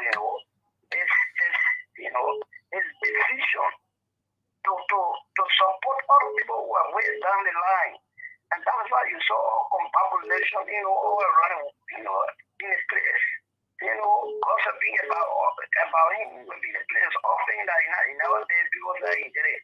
But as he said, whenever you do go to people, you never lost. As long as God continue to be with you, you continue to be vindicated from the life, and we pray that God will be with you. Thank you very much. Thanks for calling. Can we cross over to Julius? Yes, I have 5 callers online, and I will bring all of them here. So we'll start with the first caller here. Caller from 215. Last 4 is 9625. Your name and where you calling from? Let's hear from you. Yes, this is Nelson Gagat. I'm calling from Minnesota. Nelson, go ahead. Yes, Coach, how you? Nelson, I'm doing good. Go ahead. You got other. Go ahead. Okay, so I just want to say that people who always say that Coachy was child soldier and all that kind of stuff, ex-combatant, I think they are not doing themselves well because that young man you think so, he knows me very well. My name is Nelson Gaga. I knew him when he was in Company High. He was a student advocate all along from a young age. So I don't know where Jerome Boyer came from saying he was fighting war and all that kind of stuff. But I can tell you, this young man, he be a very good guy. We all were in the CDC intellectual unit together, and we ran things together. And that's now one day I heard that he was a child soldier. Understand? So where they took their stories from, I don't know, but I've been knowing him. Even his first admission, he got and started marriage to the tenant. We help to run it through. Okay. All right. So people shouldn't talk things that they don't understand. Thank you. Thank you very much. Thank you. Let's take our next caller here. 267. Last 4 is 8328. Caller, your name and where you calling from. Let's hear from you. Good evening, Lofa Julius. Good evening to our lawyer, the rescue from our country. My name is Alisa Eva. I'm calling from the this evening. Firstly, I want to thank you for your first appearance on the show tonight. Once again, we want to us to support our political institutions, especially the CDC, the market, and the show of democratic change. Honorable Mayor, as a lead to the rescue from our country, you control 90% of the youth in our country. So you should be aware that people are intimidated by you, but you have to keep going, keep motivating, or keep leading on, because within the CDC, you are one of the persons who holds the medicine and the youth, so that people do what is right. And it's sad that today's society, people were use that use of people black or one thing history will set you free, because I can see Bella year was one sanction by the American government and the kids touching Obama, and it was removed. Yet they will come and justice will be there. Thank you. Life. Thank you. Let's check out next caller here. Caller from 737. Last 4 is 3935. Caller, your name and where you calling from. Let's hear from you. My name is Matthew Fowler. I call you from Austin, Texas. I would like to commend your guest there online. In studio, Tamakochi, Lofa County. Our brother, Jefferson Kochi is the youth, power. I would just say power. He speaks so well, adequately. Look, I followed that guy for a very long time. I've been saying really, but I visited his office. Behind his office, I ate that. Caller, what's your input to the question? What is it? Go. My input here is Jefferson Kochi is the next man. Okay. No matter what they say about him, no matter how they carry him, he is the leader of life. He is the youth leader. So I met with that guy's sister. I'm not telling you about me. I started with her. She told me, she said, my brother is the very next man. And she said, a lot of people go to Jefferson Kochi. Jefferson Kochi has a lot of youth in our country. And now I follow you, you may not know me. But thank you, Jefferson Kochi. We'll always pray for you. We'll remain with you. And so say Ben Sanvee and Mr. Peabody, you are welcome on board. Thank you. We all will remain solution. Let's take the next call. Caller from 630 last 403. Caller, your name and where you calling from? You got a job. I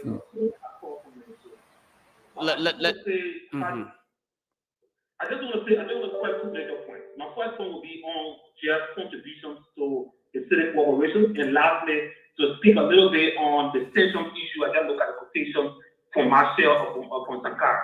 Two things I want to learn as Liberian people, for those who understand politics.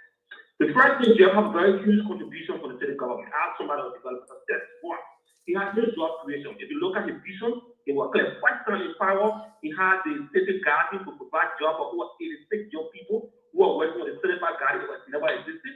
He created a youth development and had youth empowerment projects in every city in the country. That was perfect. He came up with the media team to create jobs for over 37 young people to have payroll check to create jobs for them. So you're very innovative. And those are secret stations. You don't understand the issue of station has station for people. If they want to tell Marshall tools or the things that character said in the street. It's that when people white get the station, it means you do well. If white person, the West praising you, you share your people. So you expect people that Jefferson go to understand the contradiction of society of redemption, for you to sit there and say white was praising, they're not going to praise it because they don't want to see it. What happened to Gaddafi? What happened to Scar? What happened to Pierre Lumumba? Those people went to go against as a conceptual job for people. Thank you. National political class in the country, you understand redemption history. Thank you. You have to understand your role and understand everything that's done. Thank you. Thank you. All right, folks. I think the callers on our line.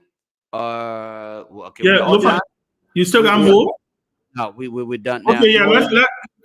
I think let's end it and then close the line. Okay, I'll close. Yeah, let's just end it and then we can give the mayor to respond to the callers and then we will kind of hold on 1 second. If this kid keep calling on WhatsApp, I don't understand why would that be the case. Let me just take him. Siddiqui, calling on WhatsApp is not helping you because you're literally not doing yourself justice. They're not going to hear you clearly, one, and secondly, you're taking away from yourself. But I will try. I'll do the best I can to put you through. Go ahead. Let's hear from you. We'll give you about a minute, 30 seconds. Go ahead. Can you guys hear him? No. See, that's the problem. Okay. Try. So go ahead, Siddiqui. Let me try. Hold on 1 second, Ben, please. Siddiqui, go ahead.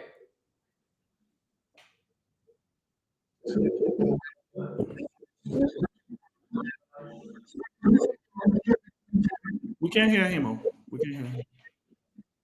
They can't hear. Yeah. Okay. Let's Jeff, you want to go ahead and respond to the call? On a WhatsApp or other because you're calling on. Let him just go ahead. We'll get him. Jeff, you can go ahead.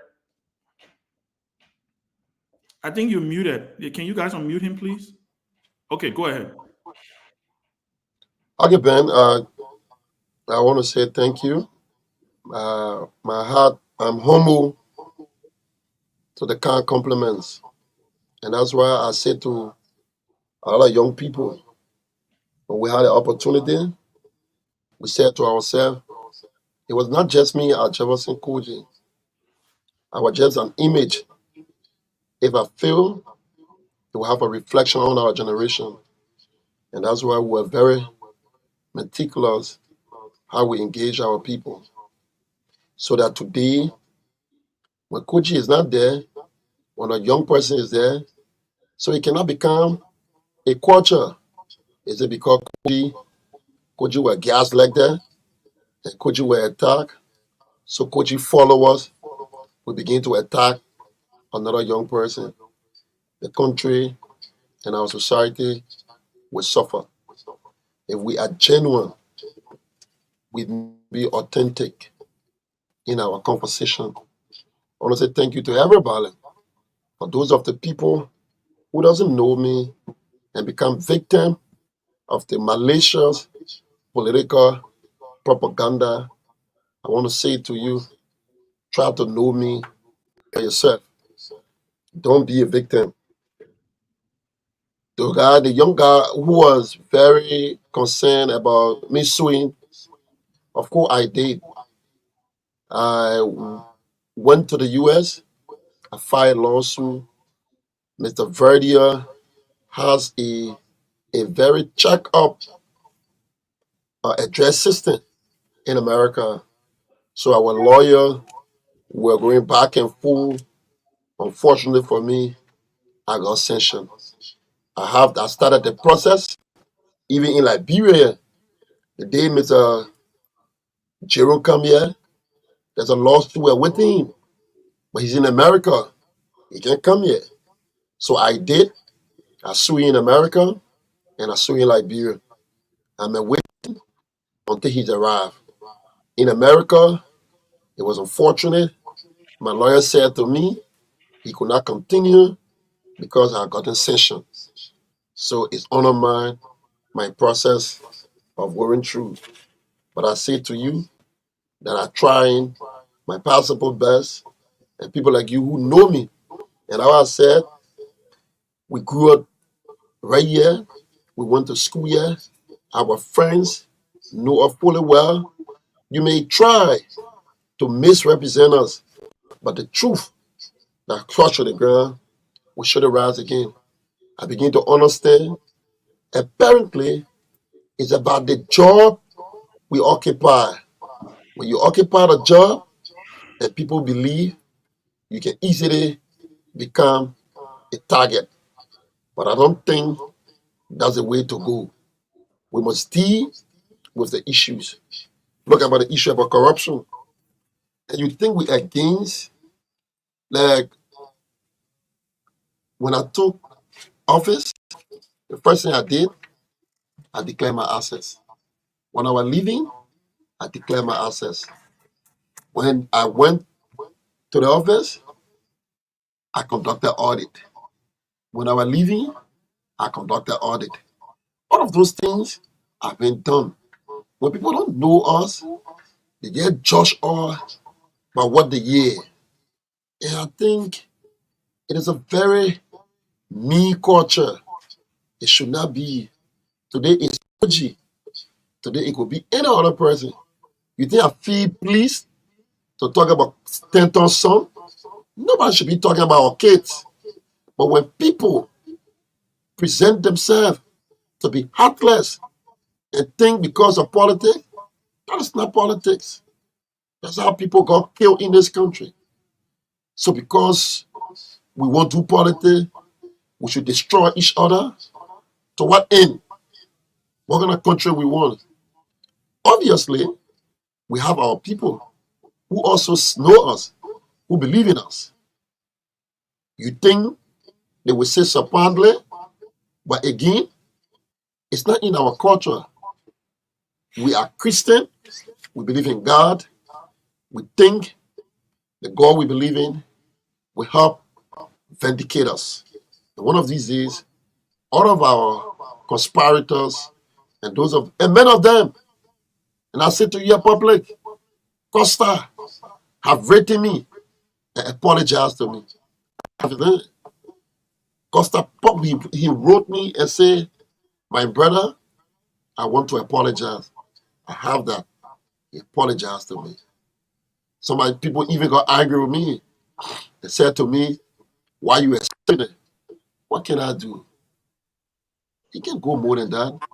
If a man said to you that they're sorry, what they have done to you, to God, not many person can live to see people who harm them and have the audacity to apologize. Sometimes people go to jail for 50 years for things they don't do. After that, they come out and they realize that they were not the person who did it, but they have paid the price. So the high levels. All we can say to you that we are very prayerful, and through our faith, one of these days, the truth will set for itself. I want to say thank you to all our parents. And Ben, you were very instrumental. And I think I came here purposefully to do political, but I don't know how the conversation that shifted. It just came to Jefferson Koji. And I can say all of my points and all of my Unity Party friends who were changing the story. But Ben, I want to say thank you. It just ended up to be Jefferson Koji. And I don't even think I did anything politically chastising the Unity Party. But Well, hopefully, you still have enough time, Jeff. Hopefully, I will return. Return here and we'll do the real politics. I know, yeah. Julius, Sylvester, one last question. My dear sister, Grace, brother Kenabu, Alex, a good friend. Alex, I haven't seen you for a while. I want to say thank you to all of you guys. Alex, you too. I didn't say you stay with the ANC or you stay with the Liberty Party. We'll be very interested in you. He's still passing around. Sister Grace. You know, when you say Sister Grace, my ex principal was called Sister Grace. So whenever you say Sister Grace, I go, so I want to say thank you. I really appreciate it. And Ben, all go up to you.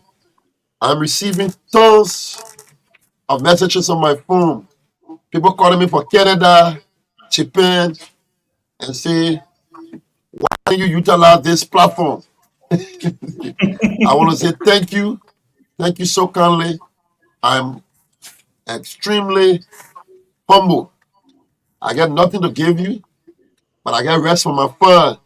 I want to offer 5 back of rest, or country rest to you guys here. Don't make it say you were giving peak too. So, Sister Grace, if you get anybody in Liberia, that America, I can send you some Lofa honey, and I can send you some Tomagi oil. I want to say thank you. I'm not a mayor now. I'm a farmer now. I'm more often in Lofa County, so I can share with you 5 bags of rice for my farm.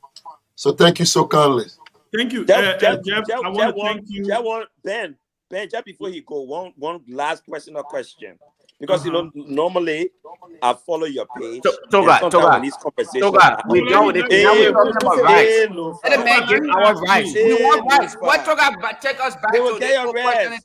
Don't worry. You know, how do I get my share of the rights? That's my concern. Especially when you're in the fiery mood. When there are press conferences and when people are jubilating or dancing and the euphoria is high. I follow some of these. And so I wanted to ask you personally, whether you smoke, whether you drink, and what are some of the things you do on your leisure? Because people mention these things a lot. So I wanted to find out from you. The man don't smoke, you don't drink. Interestingly, Toga, I was raised in West Point. I do not drink. I do not smoke. But when I walk here, I can play chess. So at leisure, I play chess. So if you're interested, you can Yeah, you can formula play chess. Thank you. Listen, Jeff, I want to thank you for coming on. I know it took a lot. I know you have been very protective, because when we had the conversation, you said to me, "There's a reason why you've been quiet." And I think it's important. You are a public figure. You somebody who the people need to hear your story. And I will say this: I am as pro-American as it gets. Listen, I don't know who more pro-American than me, right? I'm very pro-American, but I also know that sometimes America get it wrong. They do. Sometimes they do. And I'm asking that you get an opportunity to tell your story, to keep engaging them. This country, America, is a land of second chances. And I know you're a young man. It takes a lot for someone to say, we had power, we identify some of the excesses, and if we're ever given the opportunity to get power again, we will do things differently. Look, I hold no apology for my support to the CDC. I have said it over and over that if I were to do it again, I would do it 300 times again.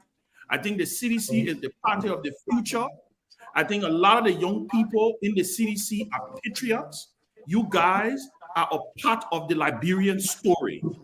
You are not perfect, but you have an opportunity to do some self-reflection, to look yourselves in the mirror, and then redirect and reshape your agenda. You know I'm a friend, you know I'm a brother. We will continue to engage, we will continue to move forward because we all love our country. One thing we have in common is that we want to see our country do well. We don't have, the Unity Party is not an enemy. The CDC is not an enemy. Liberty Party, ANC, Lino, all of these parties, we are all one Liberia. We're a small country. So I want to thank you, my brother, for coming. And please don't be a stranger. If you feel there is a need for you to come, we will have the political show because I want everybody to know what David is for. So when you come, we will then have the conversation about that. Okay. But I want to thank you, my brother. It was a fascinating conversation. You can see the people with you. I want to say thank you for your coming. Kalabu, thank you. Thank you. Yeah. Thank you. Guys, I thought, Lofa Julius has sold out for 5 bags already. Lofa not going to eat rice, country rice that way. He needs to go to Liberia. He can't live in America for 30 years and you expect to eat country rice. Guy, I think Tomalin was calling. I wonder why you were calling. I wanted. Yeah, I know what you were calling. He still won't call. Yeah, but Grace, what are your thoughts? You yeah, go ahead. Let me cancel permanent flights. What are your thoughts, Grace? Somebody say you want to get a closing comment, Grace. Okay, let you get Grace. Somebody go ahead and get your closing comment. I think the mayor is still in the studio. Yes, look, I want this. I want to say this. Yes. Somebody got stuff to Guys, mute yourselves. Mute yourself. Everybody mute themselves. Thank you. I want to say. Go ahead, Tomalin. I want to say this. No, I'm happy that Major Kuchi finally availed himself to this. Yeah, you can hear me, right? Yeah, go ahead. I'm happy that the mayor availed himself to the form, and he did a lot of things tonight. I hear myself. My man, go ahead, bye. You listening to your team? You're not supposed to hear yourself. You're not supposed to hear yourself. He availed himself to the public, and things happen tonight. But I'm talking. You can hear me? We can hear you. Go ahead. Okay. So, but he did a lot tonight, and he really put. But I'm talking, Ben. My man, okay. Ben, tell him to call me. Ben, tell him to call me. But Grace, you want a minute talk? That man going to party, brother. That man going to party. I try him one more time. Go ahead. You hear me now? Yeah, go ahead. One more time. Yes. Joman Jala said you're using Metro PCS phone. I'm gonna cause God blessing. Go ahead. No, but you know, Koji did a lot of things tonight. Koji really put his challenge to all his critics, to all his people who have been accusing him. And the challenge is out there. And I yet to see anybody who have come forward to say they're proving wrong. Because I think the young man gets being a victim of the vicious that's in our society. And I'm happy that he found me himself. But I always told him, I said, look, it's not just sitting on the CDC headquarters and having a press conference. Enough. Come to the public, come to the national platform. Come to a platform where people you can be heard. And tonight over 5,000 people listen to this guy all across the globe. You know, I think that what he did, a lot of stuff. You see people perception are changing about it. I read in the comments, I'm getting calls, I'm getting texts. So I think he did the right thing. So all those who continue to accuse him should not come forward now because the men have thrown a challenge to them. I love what he said. He said, I declare my asset. When I was on office, I'll leave I declare my asset. I audited, when I got in the office, I audited. I'll even audited again. All the things the guy said, that it's not rare among our people in government. If people who criticize him, they don't do all the things he's doing. So I think he did a lot of good things for himself. And I'm happy that he has finally come out and put a challenge out there. But Ben, I want to say all the panelists, you guys did a good job. Thank you for the show. I'm getting a lot of positive feedbacks. Thank you guys. All right, thank you. And please have our bonus ready. Thank you. All right, guys. I thought this is a fascinating show, Grace. Let's start with you. We'll go around the horn for everybody to just give an opinion on this. I thought it was a fascinating conversation. I particularly like how he dealt with you, Grace. I could see the mother side of you come up. I could see you having the tough. The Grace was very tough, but then when he came after and said, Sister Grace, you my own. I saw the defense walls fall down. You may not want to admit it, but I'm telling you, I saw it, and you my Gracie Grace, so I can see a lot of things. Oh, Ben, is that a closing statement? But go ahead, Grace. My man, go ahead. My man, can I mean, okay. I didn't already know it. Okay, go ahead, Grace. Yeah, the show it was a very good show tonight. Jefferson Kochi, he's a astute young man, and the thing is, my love for the young people in Liberia is huge. Most people may not know that. I got Sidishan friends. I talked to them to different apartment headquarters while they were having their youth day. They called me and I talked to them. We laughed on the phone together. They told me, says Grace, we know that your love for country is more than individual and more than a party. So we understand where you are coming from. So I just it's so sad to see that Grace society have allowed this partisan thing to really destroy one another, and it has gotten to a core where our people have become evil in doing it, and destroying each other. But we also know that Jefferson did a lot of nice stuff, but he's also not an angel. The way he carried himself, like he had people to really advise him at the point in time. The way he was carrying himself, not that he was doing any bad thing, because we have no proof of it, but the way he presented himself to the public too took away from him. But he is a very a nice young man, and he has a voice. And I'm very impressed talking with him tonight, although I knew from a motherly point of view that most of the things that were said about him, there was no proof, so I couldn't accuse him of those things. People came after me. Oh, this thing, you say you fight for human rights, this and that. But if you don't have anything to accuse somebody for, you cannot accuse them. So I would say to my seditious friends out here that, most of y'all they play beings, you're the one can be coming after me. The real seditious then, the people who in your hierarchy, they are my friends. But they know my standpoint, and they know I have a point of view, and I will always say it because I'm an individual first. I'm a Liberian first before anything else. We're not only from Liberia. Liberia is who we are. So I will fight for my country to the core. If I have to come against you at a certain time, I will do that if you're doing something wrong. But we have nothing against one another. And let me just get you for the record before I close. Liberia was just awarded the most generous country in Africa. They came 89%. They were number one on the list. How can we be this generous to everybody else but ourselves? That's the question. But it was a nice show. I thank you guys for for being here, and I thank everybody for listening in Liberia and also on all the social media platforms. Thank you. Thank you, Grace. Thank you. Let's go ahead and go to Peewee, because Peewee was last before. So, Peewee, you want to do your closing?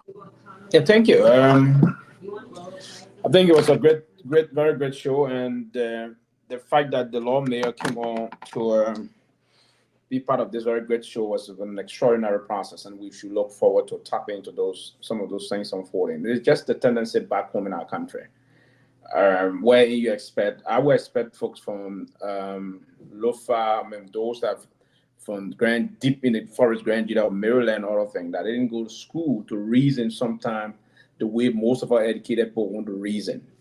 We may be a lawyer sitting here in our comfort zone, just take the phone and place a call, and notoriously, with a terrible tenacity, lie on the personality of other individuals that have built their records over the years, right? Like a individual call himself a lawyer will make the kind of a blatant characterization of someone that he have not met before. He don't know the history of the person and the rest of that. And our scope of our analytical scope, basically looking at things from the perspective of where we sit, sometimes it's dangerous. And some of us that served in briefly in the public space and came back to the civil society aspect of it and into the student community back in our country, we understand the deeper aspect. That's why we say at the university level, we say it is the macrocosm of the larger society. If that is the macrocosm of the larger society, those of us that will get some understanding from them, we should open our horizon in terms of how we want to push them. But I thought he had a very great time today in trying to explain some of those things that are unfolding.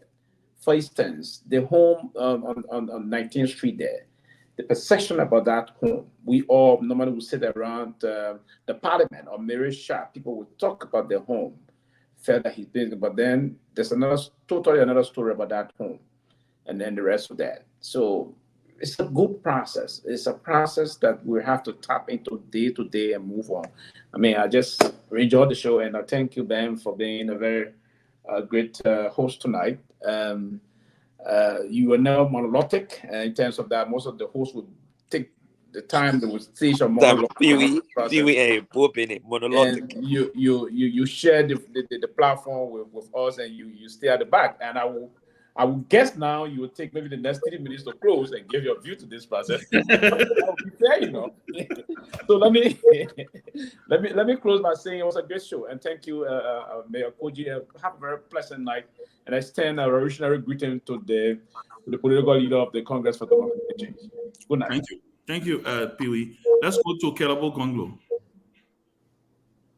All right, thank you, Ben. You know, tonight was a great show. I think we don't need to repeat. Fantastic moment for me to listen to Jefferson Koji. You know, there is an interesting story, I would say, link between Jefferson Koji and myself that he may not be aware of. People will be aware of it because he's a young guy. There is a place in Satan. It is a house of James Double Jala. Jefferson Koji lived in our house, and I also live in our house. I lived there for 4 years because I'm part of the bigger family of the Double Jala family. I'm a non-natural born member of the Jala family. And tonight, Jefferson did something that I thought was very magnificent, very significant. For example, as a baby, he lost his mom. Yeah, I didn't even know that. And this is a very sad, it's not unique. You have multiple stories like that around Liberia, but very few people really do survive to reach to this height in society. Given our society is a very poor society, that even with that, he was born with that disadvantage. If you add on top of the disadvantage, Liberia is a country, it's an exclusionary society where majority of the people live on the periphery of the society.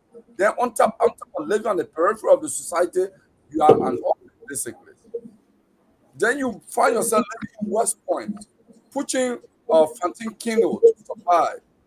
Then you escape the trap of drinking alcohol You skip the trap of doing drug. You skip the trap of us smoking. Then to Kranda, he skipped the trap. He's a very handsome man. He skipped the trap of being sodomized by people with money, powerful people. For me, this is a story that needs to be told. And that changed my perspective, my view about Jefferson Koji tonight. You know, I can say that. That's why I want his number to talk to him. More than that, another thing which I picked with him is that, yeah, it's a man. City mayor is one of the richest corporations in Liberia. People don't know this. All the businesses in Morocco do pay sanitation taxes. I've had personal experience with that. I've actually looked, not Jefferson Koji, in the 1990s.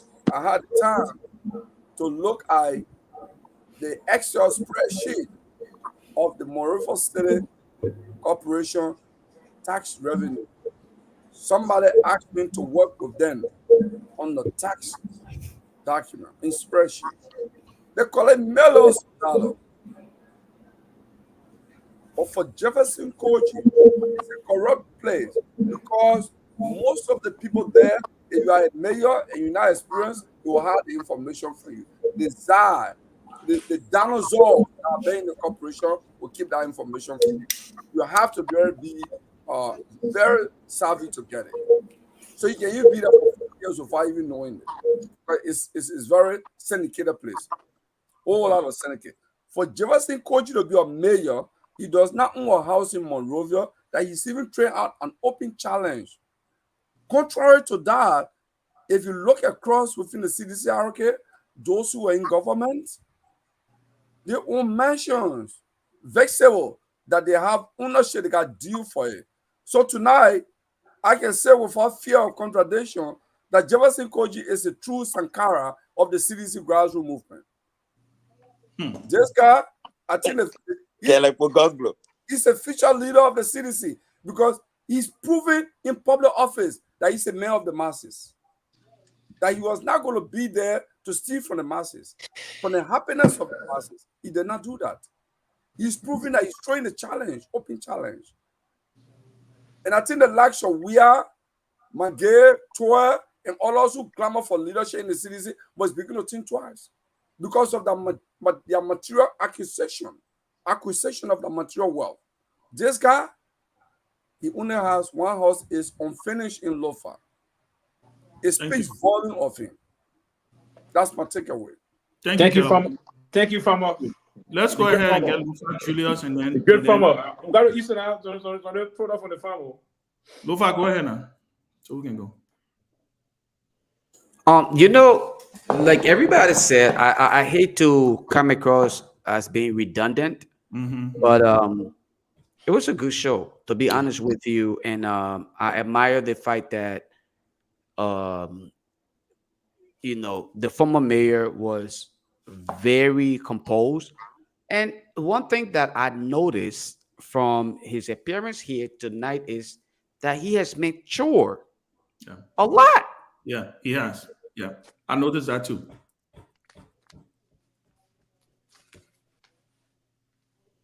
Lofa, are you stuck? Oh my God.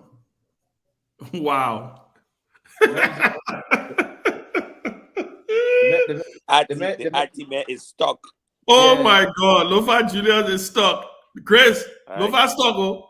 Lofa internet. They hide the man. The man he need to be stuck. No, let Toga go. Let Toga talk. Toga, go ahead.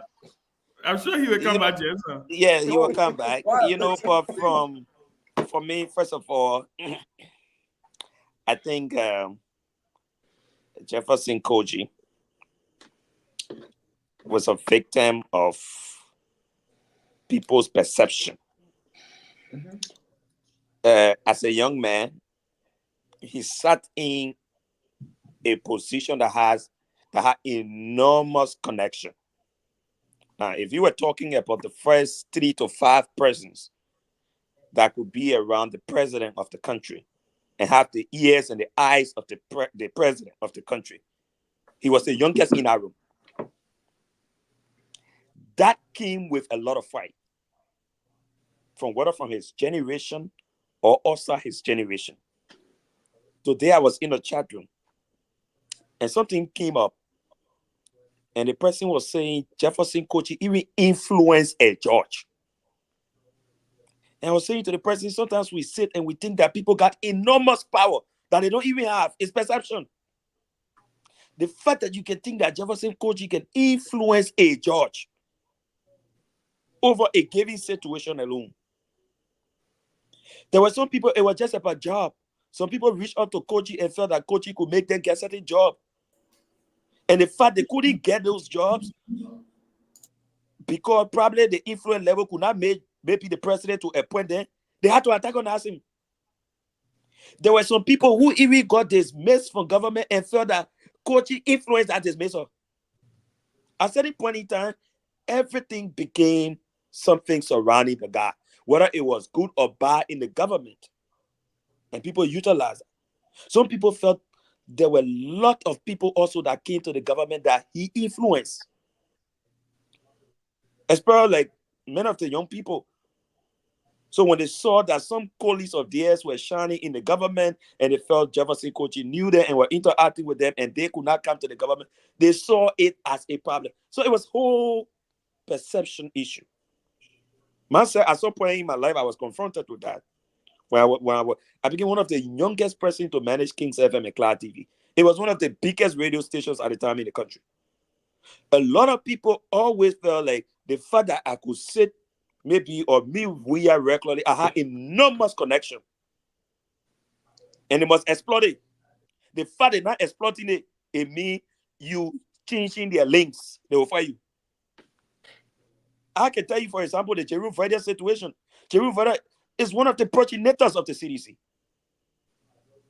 He was one of those.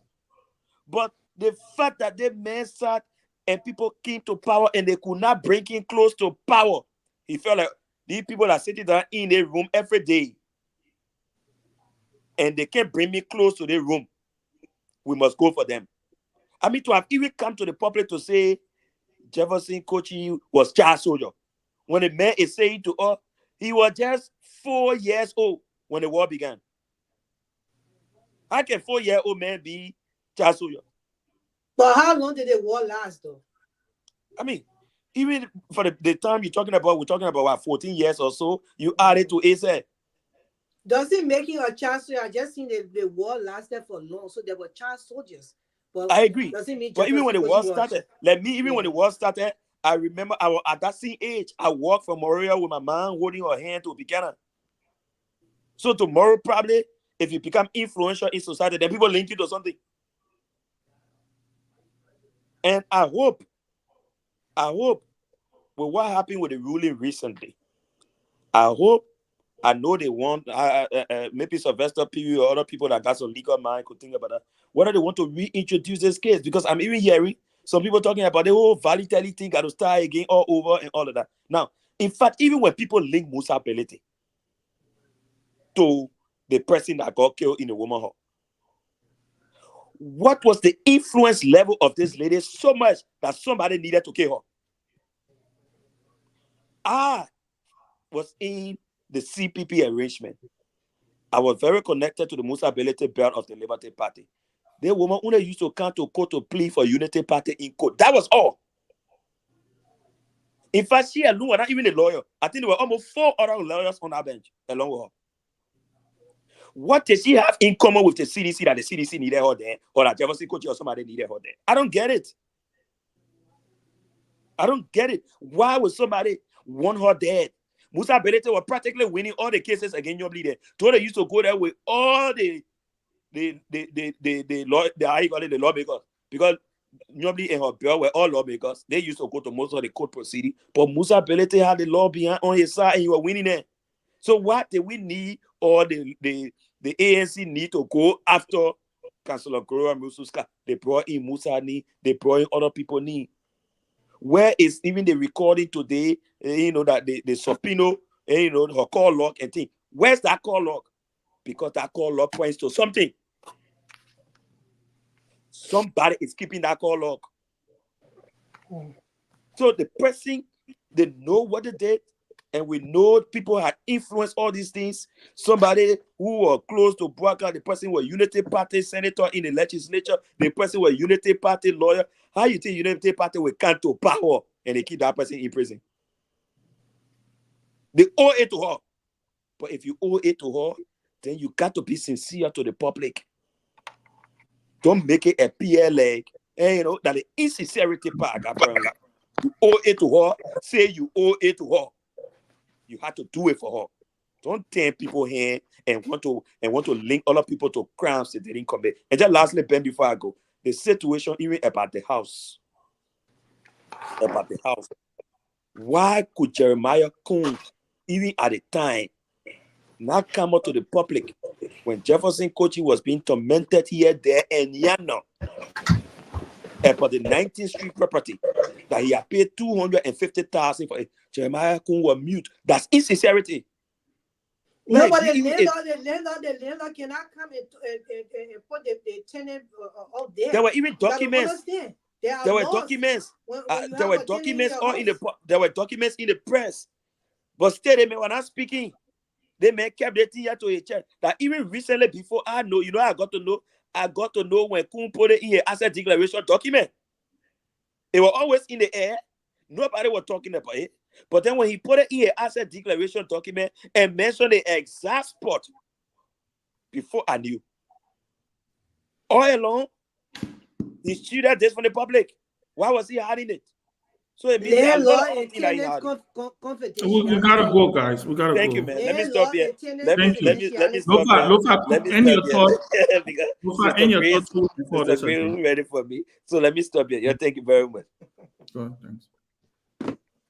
Truly speaking, let me not keep us here any longer than we have already been here. It was a great show. Thanks for moderating the way you did, Ben. Good, as I stated earlier, and I apologize for the bleep here. We have a thunderstorm going on here, so the electricity issue came into play. Again, people shouldn't think that current don't go in America, but as you can see, it was literally just like boom, boom, and we were back. But I think Jeff did a great job tonight. He actually sold himself more than I ever expected. And regarding the issue of, those who follow the CDC, a lot of time we kind of label people to be certain group of people. The plebeians are the ones who make the CDC. Believe me or not, the Jefferson Koji and other people, they are only the executives member. But in an attempt to disregard the presence of those whom we may want to reference as plebeians and other people, you will be taking away a huge chunk of your society. So don't disregard them as just being not or important or ordinary people and not considerable. We are the plebeians. We are the ones who. So you're the one that be on the thing and causing people all day, insulting people. Grace, we gotta go. I beg you. Yeah, but I mentioned plebeians, so he won't come for me, so I gotta come back for him. So okay, we gotta go. We gotta go, Grace. Grace, we gotta go. I beg you, we gotta go. Position. I don't think. I don't think that is. I don't think. Right. And let's end on this note. I don't think that is the actual or factual definition of the description that was provided as plebeians. Plebeians are not people who are gallivant and just spew out insults. Okay, but either way, let us be cognizant of the fact that we are all Liberians. Let us be cognizant of the fact that we are all Liberians, and we must respect our positions regardless of. They should respect us. Grace, we can't do this now. Start talking. They should respect us. No, but Grace, we can't do that. We gotta go, Grace. Things that you're not supposed to say. Yeah, but Grace, we can't do that. The man's entitled to his opinion. You spoke. Grace, you spoke, and he listened to you. We've been making you the. We'll make you the last not to do your closing. Yeah, we'll be the last to do your closing. We'll finish talking, then you respond to other. Let's go back. We made All the right. last So time. You will be the closing, last to do your closing. I mean, in order for us to just close the show, You are doing so well. I want to say thanks to all of our audience, Chris, those why of let you, him, man? those of you who came on to contribute to the discussion tonight. It was a great discussion. You know, Grace will always be loved on this platform because of her, you know, upfront. You take advantage of it. So Those are In fact, I'm getting information that we have been listening to in Lofa on Wologisi FM, one of the establishments of coaching in Lofa. Oh yeah, definitely will be on board the Kisi FM, but Jefferson Koji must actually acknowledge and accept the fact that I am his uncle. Don't he can't be calling me nephew around here. No. Don't. All right, guys, we gotta go. No, I beg you, we don't need your input in this other conversation. We don't need your input. I said what I said. Don't. No. Gotta go back. Don't come here. Traditional crime. Don't do it. All right, guys. I thought it was a fascinating show. I want to thank all of you for thank Jeff for showing up. Great conversation. Great conversation. I want to thank everybody. Thank all of the viewers, those who stuck it through. A lot of people are watching. It was a great conversation. I think he did a lot today. I think he got a chance to tell his story. He got a chance to talk about the man behind the mask.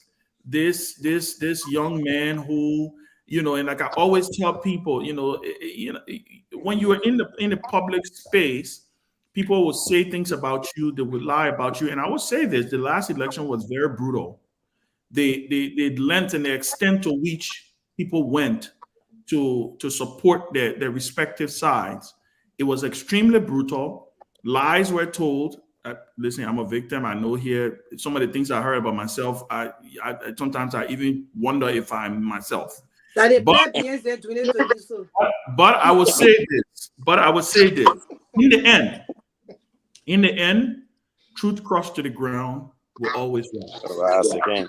And so Jeff has an opportunity to continue to tell his story. Like I said, and I mean it, America is a country of second chances.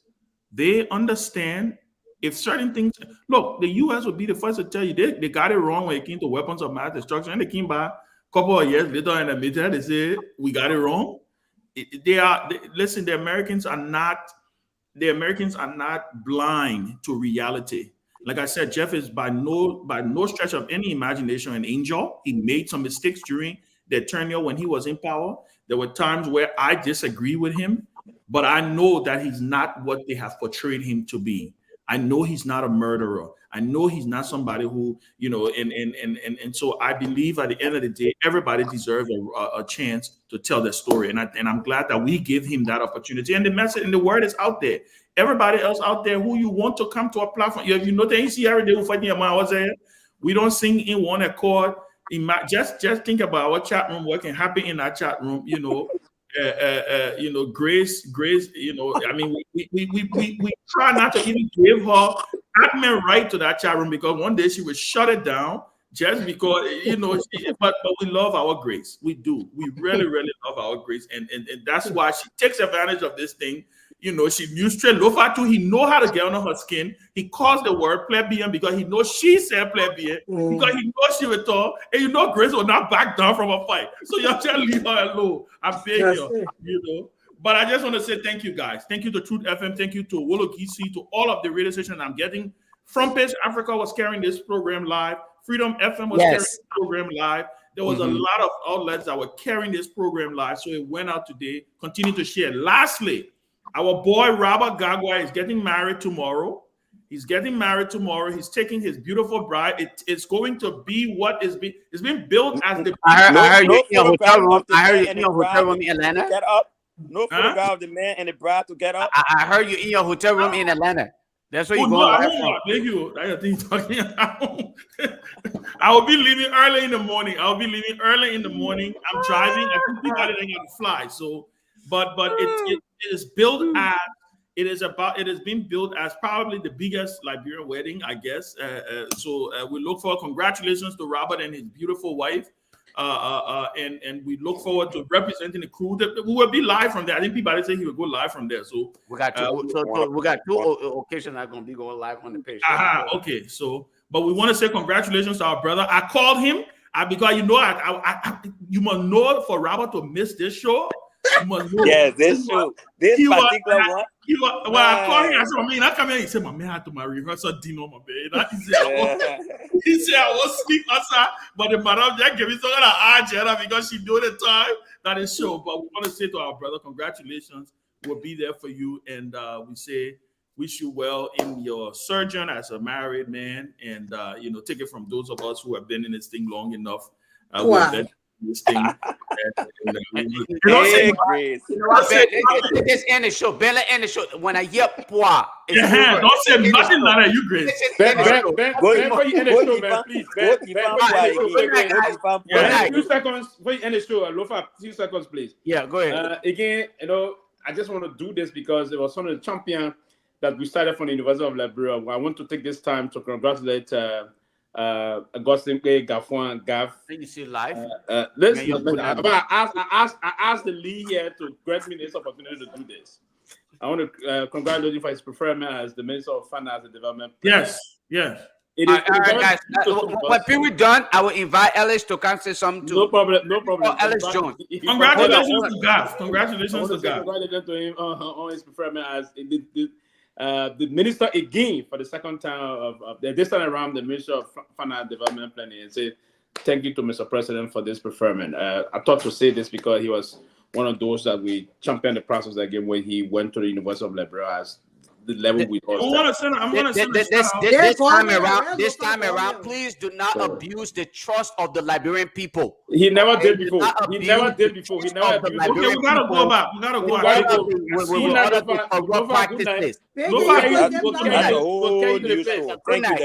Good night. Do not abuse the trust of the Liberian people. He never abused the trust. Good night. Yeah, he did. Shout out to President. Shout out to President George Weah, who was watching.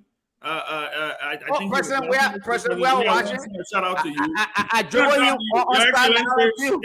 Thank you for paying attention for watching. I dribble him on Staten Island Field. Ask him. I see you then. Bye. All right, guys. Good night. Good night, guys.